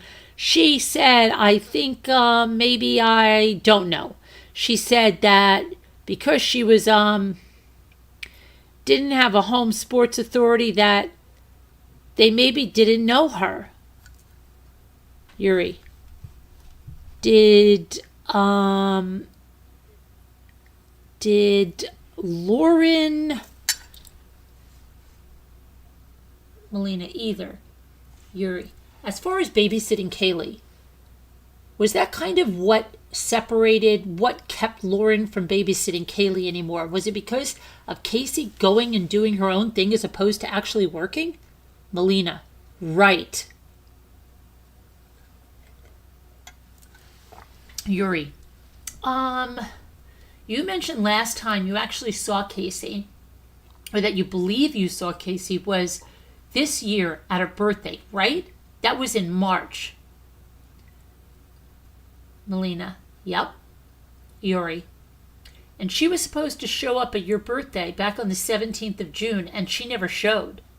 Melina. Correct. Yuri. Did she ever, you said she communicated with you or what? What did she tell you about why she didn't show up on your birthday? Melina. I'm not 100% positive. I think it was something along the lines of it was hectic, some hectic time for her right now, and she didn't have time to make it. Yuri. Did she apologize at least? Melina. Oh, yeah. Yuri. Did she ever get you a birthday present afterwards, or? Melina. No. Yuri. Send you a card or anything? Melina. No. Yuri. From that June 17th till the day she was arrested and this whole thing blew up on the news, have you guys communicated at all through instant message, MySpace, AIM, or anything? Melina. Just some random comments on MySpace, that's pretty much it. Maybe a conversation or two on instant message, but Yuri. What were the conversations about? Melina. I don't know. Nothing. Yuri. Just general? Melina. Yeah. Just how's it going? How are things? Yuri. Did you actually go out with her anywhere? Melina. I think there was one time in between that she wanted me to go to Fusion, and I actually was going to go, and then I decided at the last minute not to go. Yuri. She ever make any mention that something was wrong, or did you get the impression that they are like, are you okay, Casey? Did you ever? Melina. No. Nope. I never thought to ask her. I never. Yuri. Melina. There was no indication that I needed to ask her. It was just that. Yuri. Melina. Almost like life was normal. Yuri. Did she ever mention her child was missing? Melina. No. Yuri. During that time frame, do you remember any of her other friends mentioning to you that Casey told them that Caylee was missing? Melina. Never. Yuri. So your group of friends that you know, nobody had any idea that Caylee was missing? Melina. No. Yuri. And Casey's doing whatever? Melina. No. Yuri. The morning of the 16th, before she was arrested, you said she reached out to you. Now you tell me about that. Melina. I woke up that morning and I'm addicted to MySpace. So I went straight to MySpace when I woke up. And Casey's, you can change how you feel and all that kind of stuff. It said that Caylee was missing. And if you have any information, she put her cell phone number on there. Yuri. Melina. And right away, Casey was online. So I wrote her an instant message and I asked her, what's going on? And is this if this was like a serious thing, and she explained to me that this is, she told me about how she left Caylee with a sitter. She waited around for a couple of hours. The next thing you know, it's been a few weeks. And I just sat there for a second, and that was pretty much the extent of our conversation. Yuri, you mentioned that she mentioned the sitter that morning. Had she mentioned the name Zenaida or Zanny to you that morning? Melina, never. Yuri, what about a sitter in general before that morning? Melina, she mentioned, I guess it had to be around the beginning of the year. You know, I heard a couple, maybe I heard her like twice that Caylee was with the sitter. I never heard it as a nanny. I never heard it Zenaida or whatever else, the nicknames, or all I heard was a sitter. And it was during normal work time, so I never thought anything of it. Yuri, did, as far as sitters are concerned, as far as, who would watch over Caylee? Though, aside from Lauren Gibb and her mother, Cindy. Any other friends that would watch over Caylee? Melina, that you know of? Melina, those are the only two that stick out in my head. Yuri, do you know a Juliet Lewis? Melina, never heard of her. Yuri, no one from high school? It doesn't ring a bell. What about a Jeff Hopkins? Melina, I do know Jeff. Yuri, is it the Jeff from high school that you guys went to high school together? Melina, yes. Yuri, do you know if Jeff has a child? Melina, I have never heard of that ever. Yuri, do you know... Oh my gosh, shush up, Sherry. Do you know if Jeff and Casey were really close? Melina, I know that I don't know if close is the right term. I know they hung out a few times. Yuri, do you think... I can use ChatGPT to answer that. You can enable ChatGPT on What is she talking about? Do you think would Jeff ever closer to Casey than you were? I'm not saying physically. Melina, I can only speak of, Yuri, close, I'm just saying.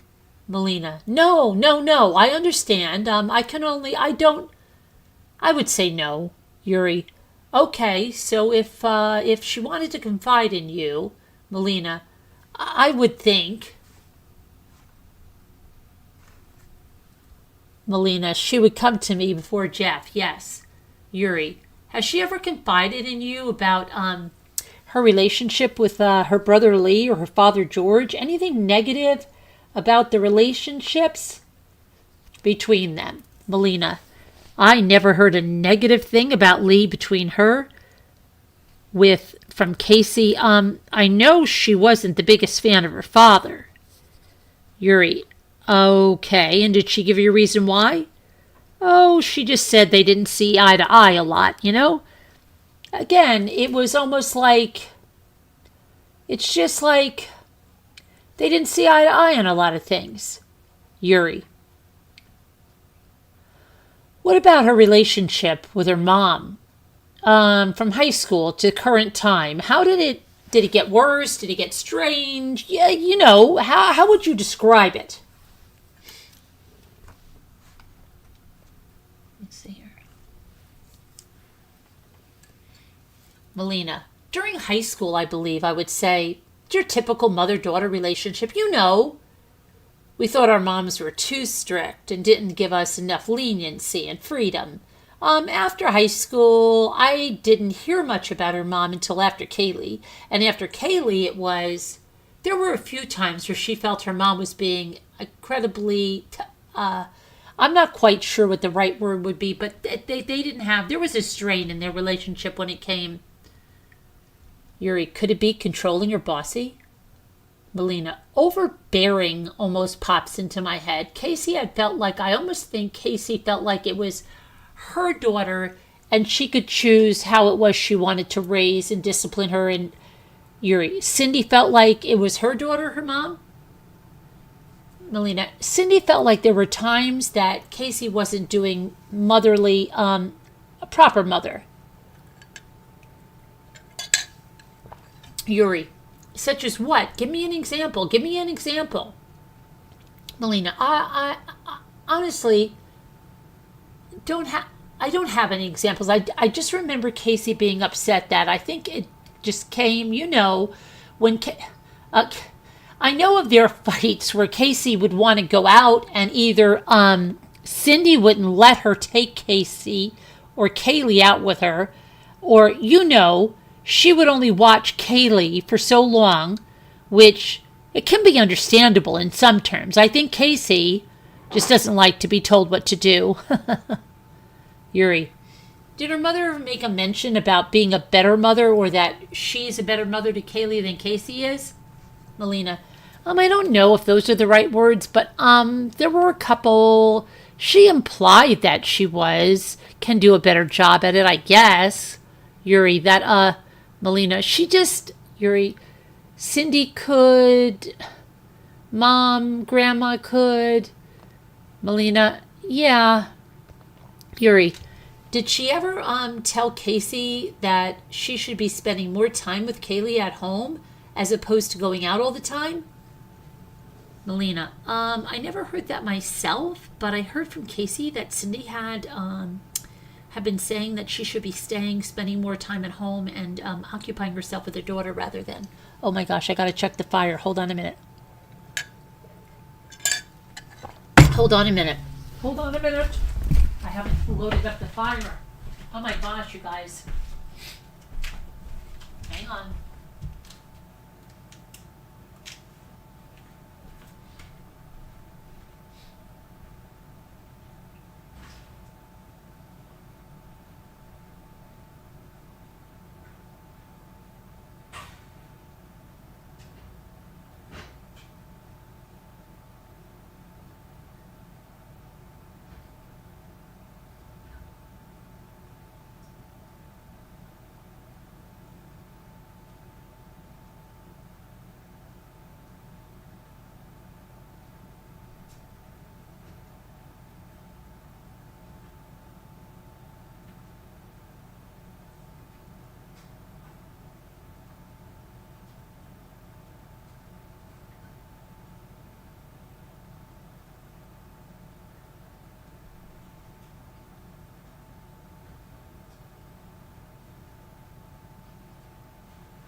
Was not good, you guys. The whole fire was almost out. There were only a few sparks, so I got it going.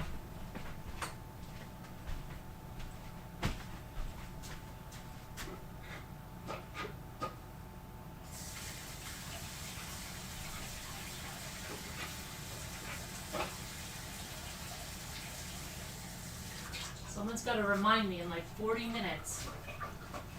I'm still here. Reading. Check the fire. Okay, now. Back on this. Okay, Casey sounds like she likes to party, Val says. I don't know. Everybody says like she doesn't, like some people sound like she doesn't want to, like she's like this. I don't know. I don't know. Okay, so where were we? Did she ever tell Casey that she should be spending more time with Caylee at home as opposed to going out all the time? Melina says, I never heard that myself, but I heard from Casey that Cindy had said that she should be spending more time at home with occupying herself with her daughter rather than Yuri. Casey ever tell you that her mom had put her hands on her? Or that her mom, got physical with her because Casey may have not been listening, or you know how it is when you grow up. If you turn away, maybe your parents will grab you by the arm and spin you around. Did she ever say anything about physical? Her mom was getting physical with her? Melina. No, I think the extent that I ever heard was that they got in some pretty extreme arguments. But I don't remember ever hearing Yuri. And the extreme arguments would be over Melina, usually over Caylee, usually over Caylee. Yuri, did she specifically tell you, or do you remember her telling you about any arguments that they would have just before Caylee went missing? Melina, nah, I mean, we weren't that close right then. Yuri, what'd she tell you about her last job? This is actually what led us to the conversation about lying before. She said she was working as a... Melina, oh, she was working at an event company somewhere in downtown. She gave me the name of it. Honestly, I couldn't even tell you. Yuri, was it Event Image Solutions or something like that? Melina, no. Yuri, or Event Imaging? Melina, no, I think that... No. That sounds like something she did at Universal with the photography and stuff there. Yuri, all right, okay. Melina, but no, Yuri, what'd she tell you about, well, what she was doing for them? Melina, at Universal? Yuri, no. For this, Melina, oh, at the event company? Yuri, event company. Melina, she had just started. It was downtown. She had her own office. I was so jealous. Yuri, when she said she just started, when was this? When did she say she just started?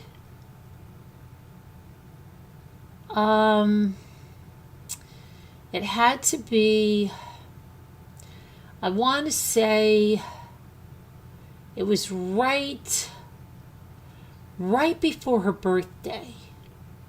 So closer to the beginning of the year. February or March. Yuri, and why'd you say you were jealous? Melina, because it was everything I wanted. Yuri, is that what you're going to school for now? Melina, yes. Yuri, to be an event coordinator?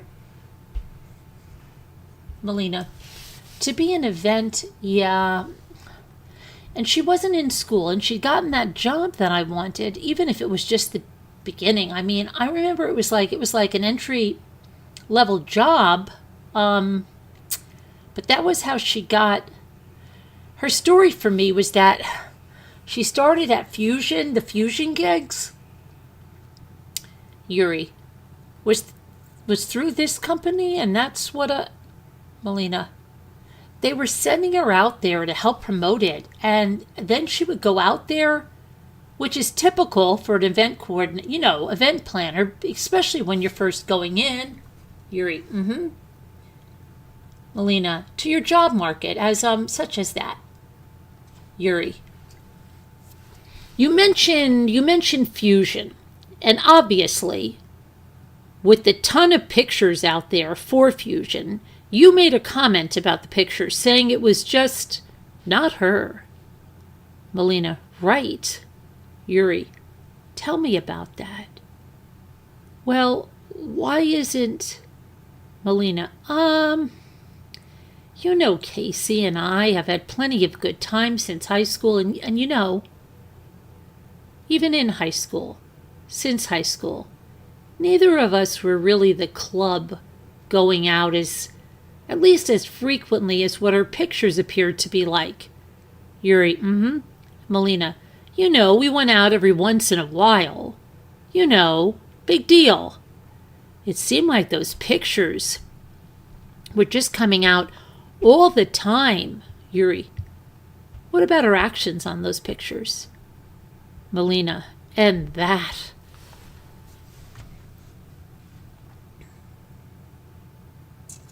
Yuri, was that... Melina, just we have cute pictures, but I would look at my pictures, and then I'd look at those pictures. And I just didn't feel like the Caylee that I knew basically didn't look like the Caylee I knew. It just looked like, I don't know, she was trying too hard to be someone she was not. Yuri, did her, like her grind, there's obviously pictures of her up there on the stage wearing a blue dress grinding with another girl. Was that normal? The Caylee you knew? Melina, Caylee, yeah, I mean, that's not, Yuri, I'm not saying it's good or bad. Yeah, Melina says. Yuri, I'm just saying that it's that... Melina, I'm just trying to figure out how to... That's... I don't know. Those pictures were, again... Those seem like she was trying too hard to, smile for this camera, do these poses. I'm not saying that I've never seen her do that somewhere else, but I don't know. Something about those pictures is just not sitting right with me. And that, Yuri, that's fair enough. Did she ever mention, I brought this up before, growing up there's always it's always, curiosity on what stuff that gets you high. If you go out there and you pick shrooms, or you sniff glue, or there are certain chemicals around the household that you can sniff. Have you ever had a conversation with her, or been in a conversation with her, or with friends about chloroform? Or, Melina, never. Yuri, when was the first time you heard about that? Melina, when this came, when they mentioned that with this case, I went to my mom and I asked her about it because I had no idea about it for any sort of purpose, even for what it's meant to do. I just really had honestly never heard of it. And I definitely have never heard of it for recreational purposes or for whatever. Yuri, had describe her relationship well with guys recently. You mentioned, and she had a certain attitude, I guess, when it comes to dating. Well, how would you describe that, Melina? I guess this past year, she would try to and do more relationships than just dating, you know? She was all, she tried again with Jesse. She met that Ricardo guy, and she met this Tony guy, and then I heard about her, and being interested in this guy and being interested in that guy. Casey liked, almost like it was a game for her, I think, and we used to it was fun in high school, You would, like a guy, and then you would get his attention and hang out for a little bit, and then you would get bored, go to the next one, but she kept doing it since then, which is fine, We're at this stage, we're at an age where you should be able to date and do whatnot. It's just, I almost think that was her attitude towards it. It was like she would hang out with a guy long enough that would keep her attention, and then she'd want a new challenge. Yuri. Melina. And she liked that. Yuri. You ever have any problems, or either while you were, while you guys were friends from 7th grade or actually up until today after she got arrested, and maybe talking with her friends, any problems?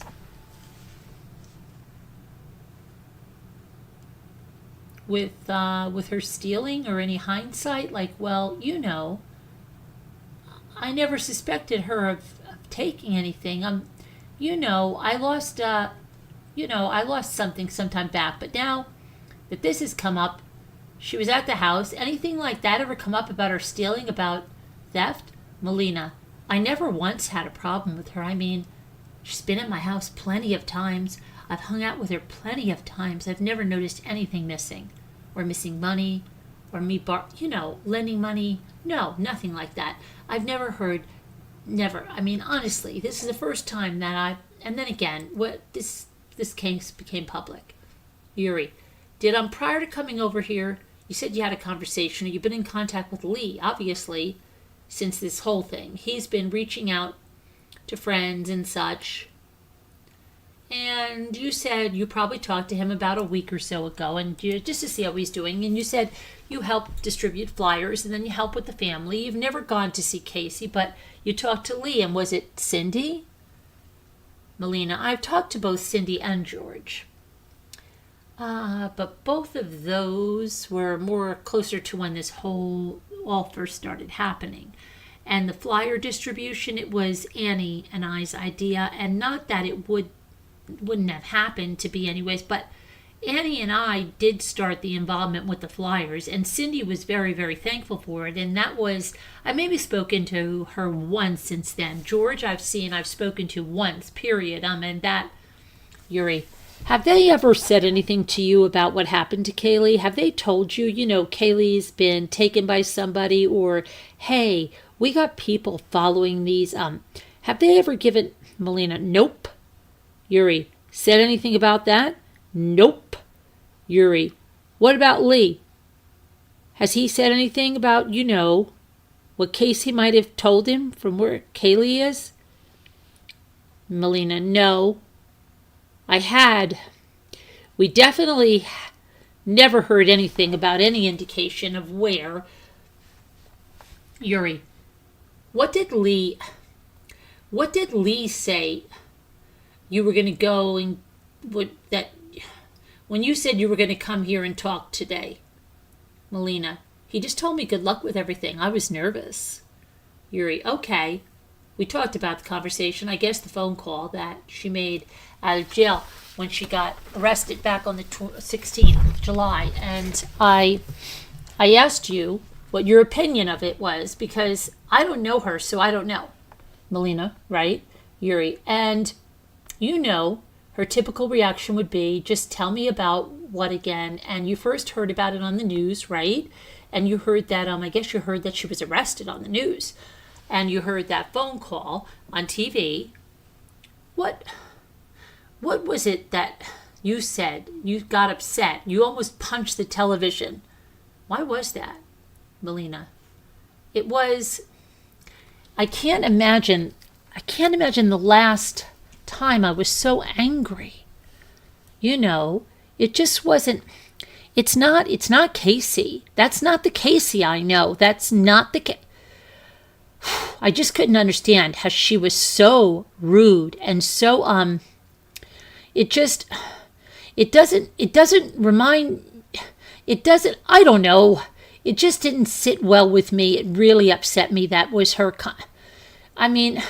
of talking to her parents and her brother and whoever the girl was. And then to ask for Tony's number, I just didn't think this should have been her number one priority, especially during whatever may have been going on. Yuri, did you get up? Did you get upset because she hadn't reached out to you? If she had a problem, you'd think, why didn't she reach out to her friends about this, Melina? Yeah, I wasn't upset. The first time I heard Caylee was missing, I also heard that it was 5 weeks. So the first thing that went through my head was like, oh my gosh, why didn't she call me? It was like, oh my gosh, why didn't you call anybody? 5 weeks? I'm one of your best friends. Sure, you could have called me. But you've got your parents, you've got the cops, you have your brother. You have all these things. To this day, I still can't comprehend why she didn't call anybody. Yuri, did you? Melina, it doesn't sound like Caylee to me at all. Yuri, she made comments that she was actually looking for Caylee during this month. Did you actually think she was looking for Caylee while going to Fusion?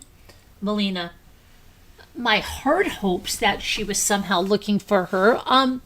All the facts point to the fact that she wasn't, but Yuri, well, you know Caylee, and just what you know of her and her actions, is that Caylee would have been looking for her daughter? That's hard for me to say because I keep thinking about what I would have done. And Yuri, well, what would you have done? Melina, I would not have slept the first night I knew my daughter was missing. I would have called the cops immediately. I would have definitely been on the phone with a family member. And even if things were tough with her family at that point for whatever reason, I would definitely have been on the phone with a girlfriend, somebody. There are plenty of people out there who love her and Caylee. Someone is going to help her. Or at least guide her to do the right thing, which would have been to involve the police. Yuri says, if there's anything else about, is there anything else about, let me back up. Casey's relationship with Caylee, from the time that you remember, how could you describe the mother-daughter relationship, Melina? I hope for it to be mine. She and Caylee was adorable. They would call me on the phone and they would sing songs to me. She was, for being so, 19, 20, 21, mother, I didn't envy it. Because obviously I'm not a mother, but I almost hope for it. Because she was very good with Caylee. She gave Caylee almost everything that a little girl could need or want. She was very good. When her, when Caylee didn't get upset randomly, Casey was like very good with her. Just never raised her voice always. She never once ever saw her touch her in a negative way. I mean, it's like to this day, I mean, I hope my mother-daughter bond is going to be like that. I mean, it almost seemed easy. Yuri. Melina. Just easy going, relaxed. I mean, nothing too crazy. We always had a good time. I mean, Yuri, is there any special place like that she liked taking Caylee? I mean, Melina. Well, they went to Target a lot and Chick-fil-A. Yuri, what about a park? Any place where she liked to go out and play? Melina, no. She had everything in her backyard she wanted. I mean, I can't remember if they ever mentioning a certain park. I mean, they used to go to, maybe Blanchard Park once. I mean, I do recall that once. But I don't, not even a theme park or anything comes to mind. Do you believe that Zanny, this nanny exists, or do you it's her way of saying, she was like leaving Caylee with someone here and then someone here and someone there? Melina, it's just such a sketchy situation. Yuri, knowing her and having, Melina, knowing her. Yuri, having grown up with several years with her and knowing what you know now? Melina, I could see her having a sitter for Caylee. I mean, it's weird to say what I think she would do and wouldn't do because, everything I think or I thought Casey would do, she obviously didn't do.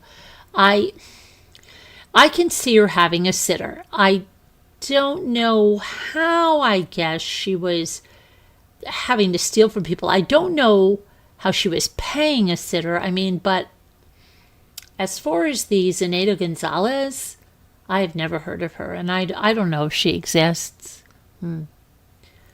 Yuri, that since she was arrested, did you have conversations with, did Cindy and George or even Lee open up to you and say how bad she's been stealing from the family for the past?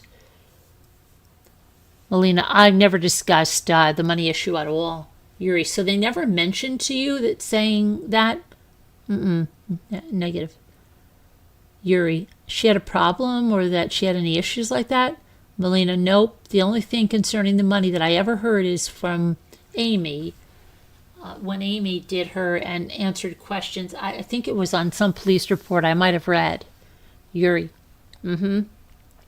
Melina, or whatnot. That's the only thing I've ever heard about her stealing. Yuri, okay, is there anything else about Casey or Caylee that you know that I haven't asked you, what you feel is important that you want to tell me? Melina, no, I think we've done most of it. Yuri, okay. Yuri, you have my card. It's got my email. Everything you told me is the truth? She says she swears. Okay. Hi, Abuelita. How are you? You like the like button? Thank you. Okay, so let's see. Hey, little lady. Where have you been, little lady? Okay, let's see. That was, there's a Ryan, let me see here. Sean Daly.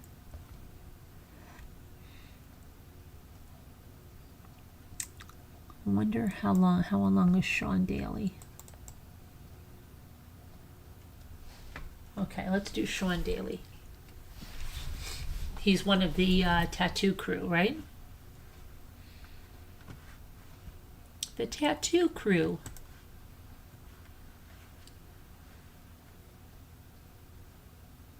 How's everyone's night going? Megan L says. All right, let's see.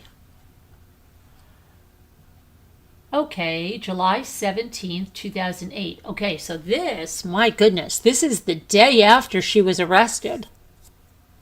This is the day after. This is way before every other interview we've already heard tonight. Okay, so and this is with Detective Pedro Rivera and Mr. Sean Daly. All right, so let's go. I'm here, present. What's your name? Sean Daly. And Mr. Rivera says, okay. And do you have an ID card? Yes. Okay. So let's go to here.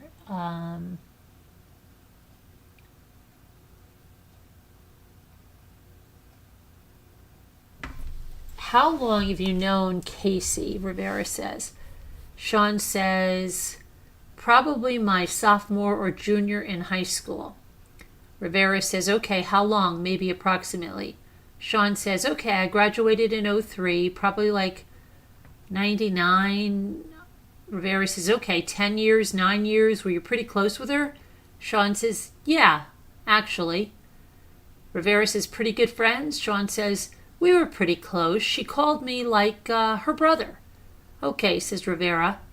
Sean Daly says, and like, I was just at Caylee's second birthday. I mean, I know her mom, father, brother. I know Lee's girlfriend, Mallory. I mean, yeah, I was pretty close to her. Rivera says, how long? Sean says, she date. Rivera says, yeah. Sean says, she dated buddies of mine. I mean, I knew all her boyfriends. Rivera says, okay. Sean says, yeah. Rivera says, how long was the last time you saw her?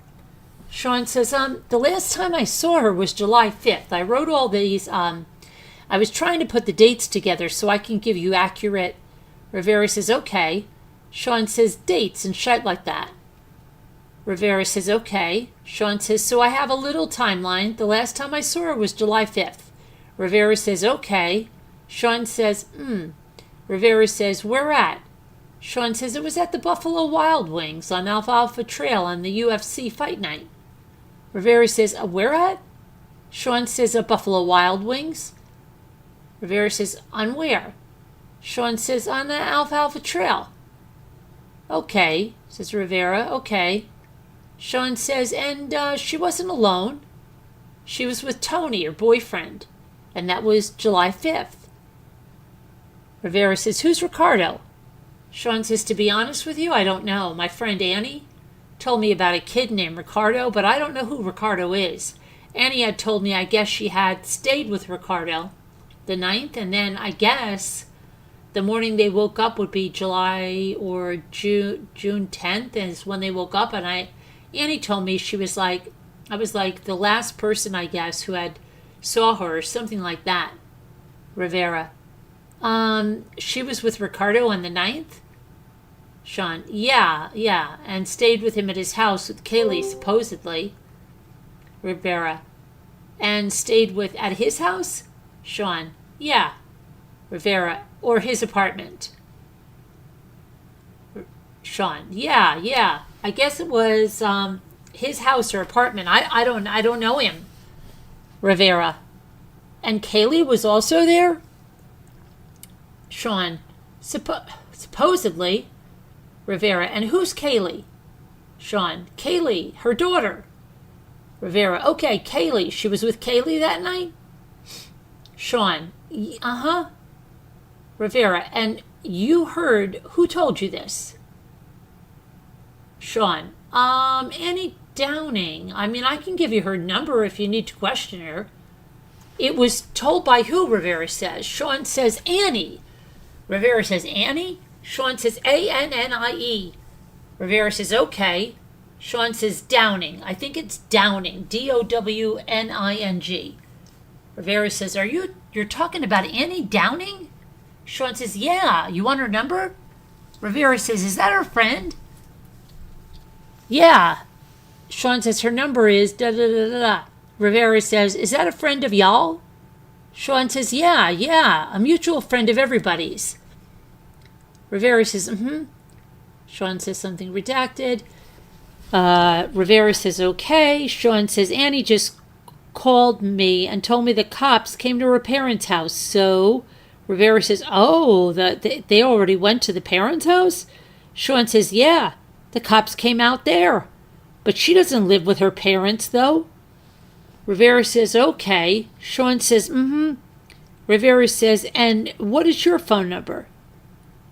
Sean says, my phone number is... Rivera says, okay. So, what's the last time you... Okay, July 5th?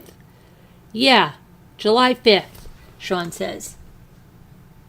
Rivera says, well, with her boyfriend, Tony? Sean says, yeah. Rivera says, and she was with, Sean says, Buffalo Wild Wings? Rivera says, the Ricardo guy? Uh-huh, says Sean. And Rivera says, and she told her I stayed over at his place? Sean says, and that was Annie told me that the last time that she heard anybody had seen Caylee. Rivera, okay. Sean says, she came with a kid named Tony to Buffalo Wild Wings. Rivera, okay. Sean, so it was a different kid. I don't know who Ricardo is. And then Rivera says, okay, and when is the last time you saw Caylee? Sean says, shite, months ago, to be honest with you. I couldn't even probably her second birthday, to be honest with you. It's been that long, months and months and months ago. She hasn't brought her around in a while. Rivera, okay, have you known Casey to be deceptive, to tell lies? Sean, yeah, she's definitely told her share of lies. I mean, it seems like a lot of things I thought were true are becoming lies with the whole Universal thing, her working there, and... Rivera, okay. Sean, shite like that. So, Rivera, how about before you guys were in high school, years before? Sean, yeah. What do you, she was, you know. Rivera, Sean, a liar. Rivera, how was their relationship? How was her relationship with Caylee? Sean, she seemed like a great mother, to be honest with you. She seemed absolutely normal. I mean, she seemed like she really loved her daughter. I mean, I would never question anything about her motherhood with her daughter at all. Rivera, she started hanging around with a different crowd. I heard like she was trying to distance herself from the group that she used to be around with. Sean, uh-huh. Rivera, she started hanging out with some other friends. Sean, that's what I heard, yeah. Let's see. The investigator says, have you heard what types of friends? Sean, I heard there were people that did drugs, party people. I know she had started doing I believe some promotion for shots girls at like Martini Lounge. Rivera, okay. Sean, and I guess she started hanging out with, those people. Rivera, what's the name of that Martini Lounge? Sean Daly, Fusion, F-U-S-I. Oh, okay, says Rivera. Sean, and it's behind Waterford Lakes. It's a sushi bar during the day. Rivera, oh, okay. Sean, and I believe at night it turns into a lounge. Okay, says Rivera. Sean says, I guess she was doing some promotion work, and I guess she was heading up some shot girls there, I was told. Rivera, uh-huh. And were they known to do drugs? Sean, that's what I've heard. I mean, I don't particularly know the people personally, but I heard their crowd. I mean, Casey was always the type that would scold people. If she went to a party and she saw people with pot, she'd be like, she was motherly. She'd be like, don't be doing that shite. But then I heard Rivera, you heard what kind of narcotics they used? Sean Daly, do what? Rivera, what kind of drugs they were using? Sean Daly, no, I have no clue. I mean, I've heard Casey had been doing like marijuana. She had been smoking pot and stuff, which was like wasn't like her. I mean, I've never known her to do anything like that, and she was barely a drinker. Rivera, okay. Sean, but supposedly she had started smoking pot. Rivera, so anything that you might tell me that might be helpful for this investigation? Sean says, I saw her July 2nd here up at the tattoo shop. She acted normal. I saw her July 1st at the ale house. Our buddy from the army came into town. She acted completely normal. July 5th at the Buffalo Wild Wings, Rivera says. Sean says, July 5th I saw her. About what time? And, Tony at Buffalo Wings, Sean says, July 2nd. Rivera says,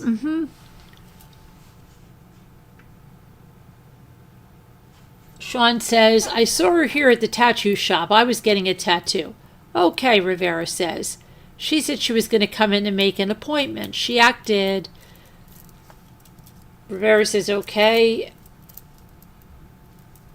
And then Sean says, normal. Rivera says, all right. Sean says, later that night, she met us at Buffalo Wild Wings just to chill. Rivera says,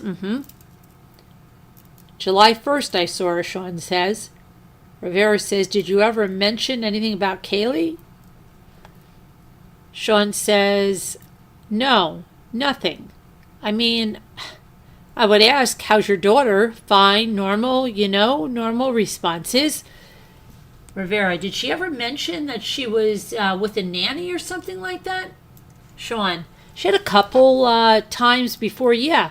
She was with a nanny tonight. She never went into detail. I never asked her anything about it. She just said nanny every time, She really didn't give us a name or anything. She just said nanny, and which I thought it was weird. I always thought her mom took care of her when she wasn't with her. She always mentioned a nanny, so... Sean, yeah, just nanny. Rivera, okay. Sean, July 16th? Says Rivera. Sean says, at 2:58 a.m., I got a call from Casey's cell phone. But when I talked to Lee, which is her older brother, I'm sure you know, he told me that it was probably just the cops and not to think anything of it. But then I went ahead, and I wrote all that down. I just looked at the time and everything on my phone, and I can show you July 16th, and it was yesterday, says Rivera. Sean says 16th, yeah, affirmative, yesterday morning. Rivera says, could it be July 17th? No, says Sean. Rivera says it was, and that was last night? Sean says, no, not last night, right before. Rivera says July 16th. Sean says at 2:58 in the morning. Rivera says 2:58 in the morning. Sean says, yeah, 2:58 in the morning, a call from Casey's cell phone. I can show it to you right now if you want to see. Rivera says, okay. Sean says, let me see if I can find it. Casey, 2:58. Rivera says, okay, I got Casey. Sean says, a.m., July 16th. That little X means it's a missed call. She's like, that they dialed me. Rivera's like, okay. Sean's like, the X is a missed call because I was sleeping, Sean says. Rivera says, and the number, and they go through the number, okay, all that. Sean says, okay, that was the most recent thing I'd gotten from her, which I thought was weird that she called me that late. Rivera says, Sean says, but then I woke up and I saw this shite and I was like, oh, no wonder. And what the H is going on? And then Rivera says, okay. And Sean says, so that's when her brother told me, oh, it was probably the cops. Rivera says, anybody who thought might have information, provide us with information. Sean says, no, it's everybody I've talked to. It seems like everybody's talked to somebody or been contacted. Rivera said, maybe Amy Downing will tell us more. Sean says, you could probably call her, but, she seems like she's talked to the cops or something. But you can double check with her. Rivera says, okay, I'll double check on her. Sean says, yeah, okay, affirmative. I mean, I would really, not, I wouldn't really know anybody else. I mean, maybe. Rivera says, all right. And Sean says, that kid Tony, whoever the hell he is. Rivera says, yeah. Sean says, that boyfriend, I don't know. I don't know him. I've only met him once. Rivera says, okay. Sean says, so. Rivera says, all right. Sean says, all right. Rivera says, and you swear the statement you made today is true and correct? Sean says, yes. Rivera says, okay. Time is 19:19. Concludes the interview. Hold on a minute. I got to check the fire. You've been busy with family? Good stuff, I hope. I hope it's good stuff. Hold on. Oh, boy.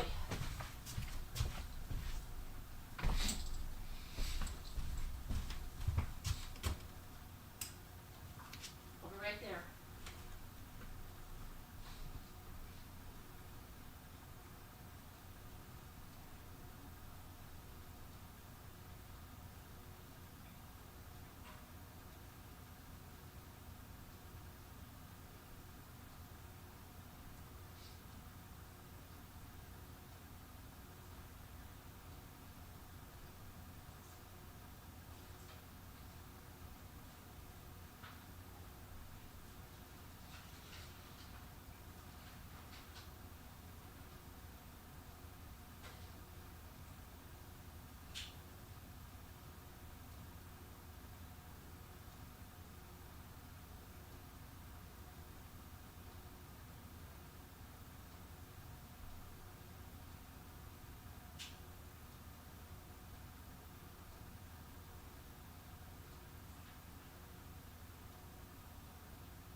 gotta get the fire all started again.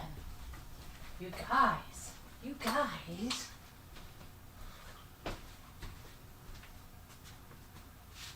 Oh, brother. Hold on a minute.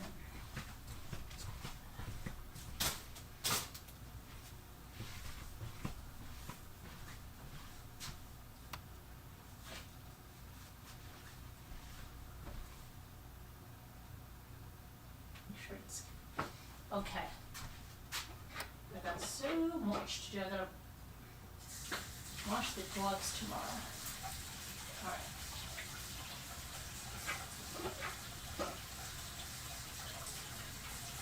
Load of plans. Okay. Hold on, I'm coming there. Hang on. I'll be right there. I'll be right there. Oh, my brothers. Okay.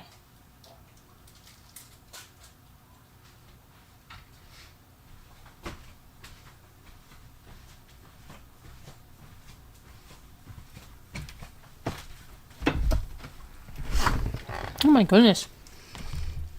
Make sure everybody hits the likes. I think we got to do the word game. It's 2:30. I can't stay up that late. Tomorrow's Thursday.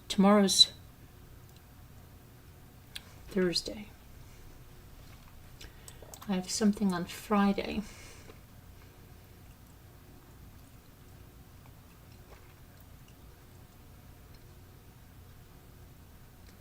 I've got to do a bunch of Black Friday shopping videos.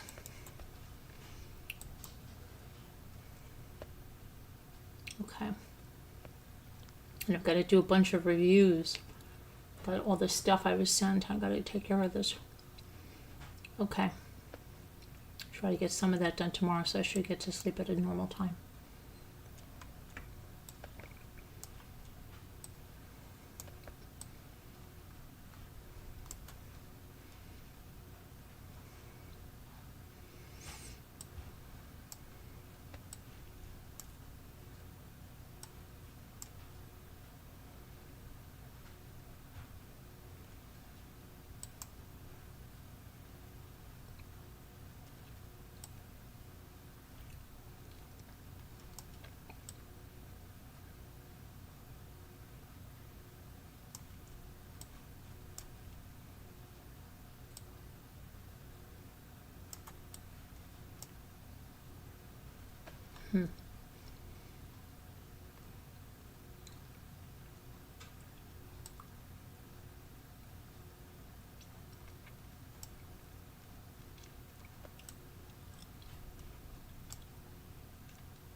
What would you say?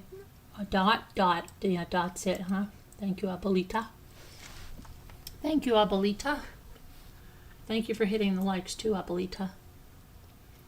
Let's see.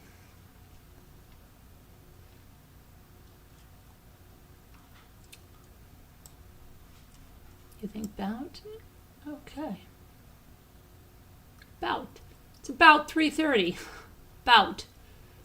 Sounds like something Joe Pesci would say. 2 youths walked in about 3:30. Okay. It's crazy. All right. So we need D. What do we need? Did you see anything else? Let's see. We need dub.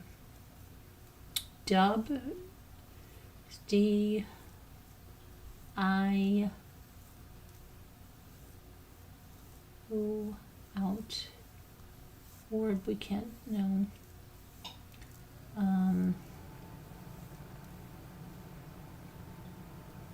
So is it D or B? Dot, you got dot. Dub, we got dub. Okay.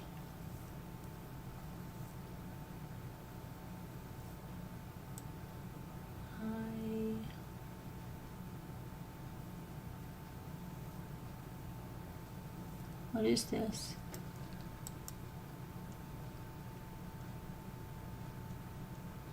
Bid, outbid, outbid? Do you think it's outbid? It is outbid. We've been outbid. Okay, now what? We need to find out what this one is. Oh boy, oh boy. Come on, what is this? It's gotta be, we can't, D-U dut, no, that's not a word, right? Oh, duo. There it is. Yay. We got it. Let's play one more game before we go to bed. See if we can get any more of these. Emo? No. Pie? Pie's good. Pie. Hoot. No.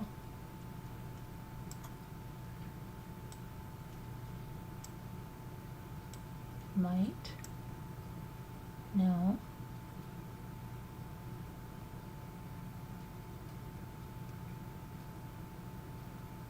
Okay.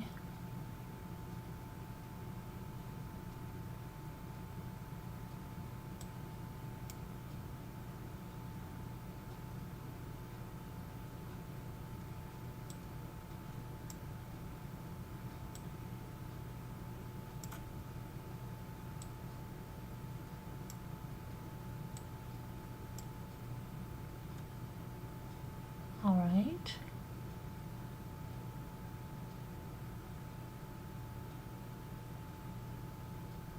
Toe, you say, abuelita? Very good. Okay, so between P and T, pot, tip, tie. It's tie. Okay, we just need this one between mop and pet. M-N-O-P. Mows, no. So then we have an N-O, it's got to be an O or a P.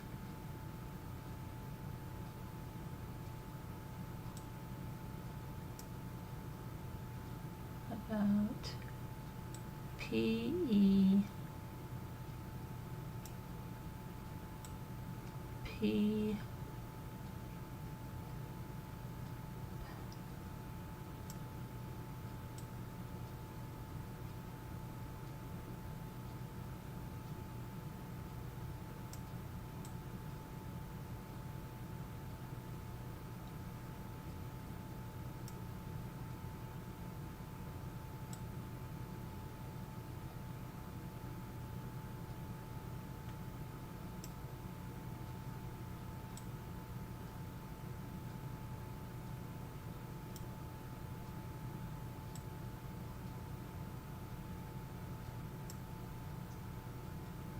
huh.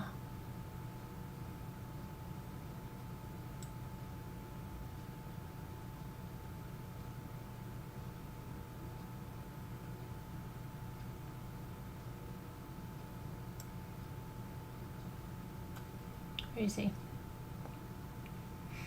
Might. Do we do mope? We did not do mope. Okay, and this one, time.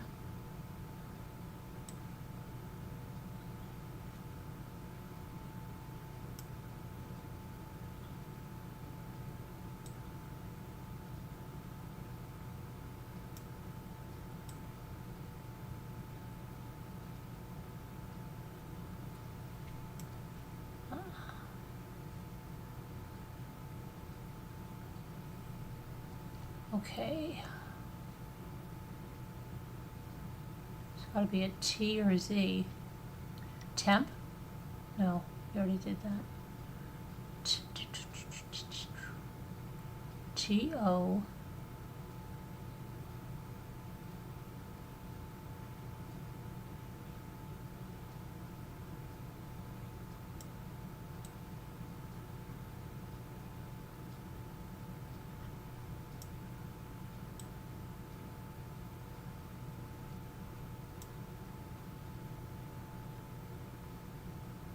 Which one? Opt? Very good, Abuelita. But what about this one now?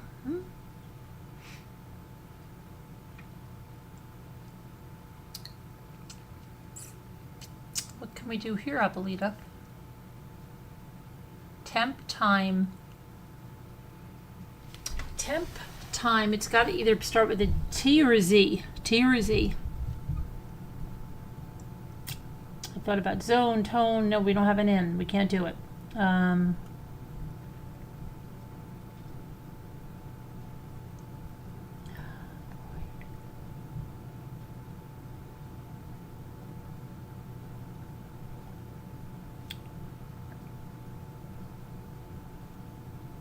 O's. That's not going to work.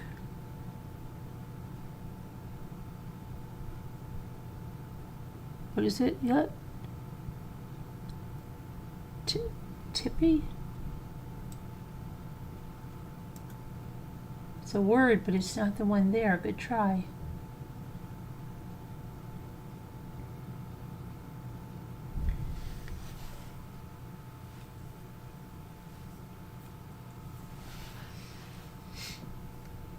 Time? No, we did time. I think I tried that. Let me try it again. Oh gosh, I thought I tried that. Thank you, Abuelita.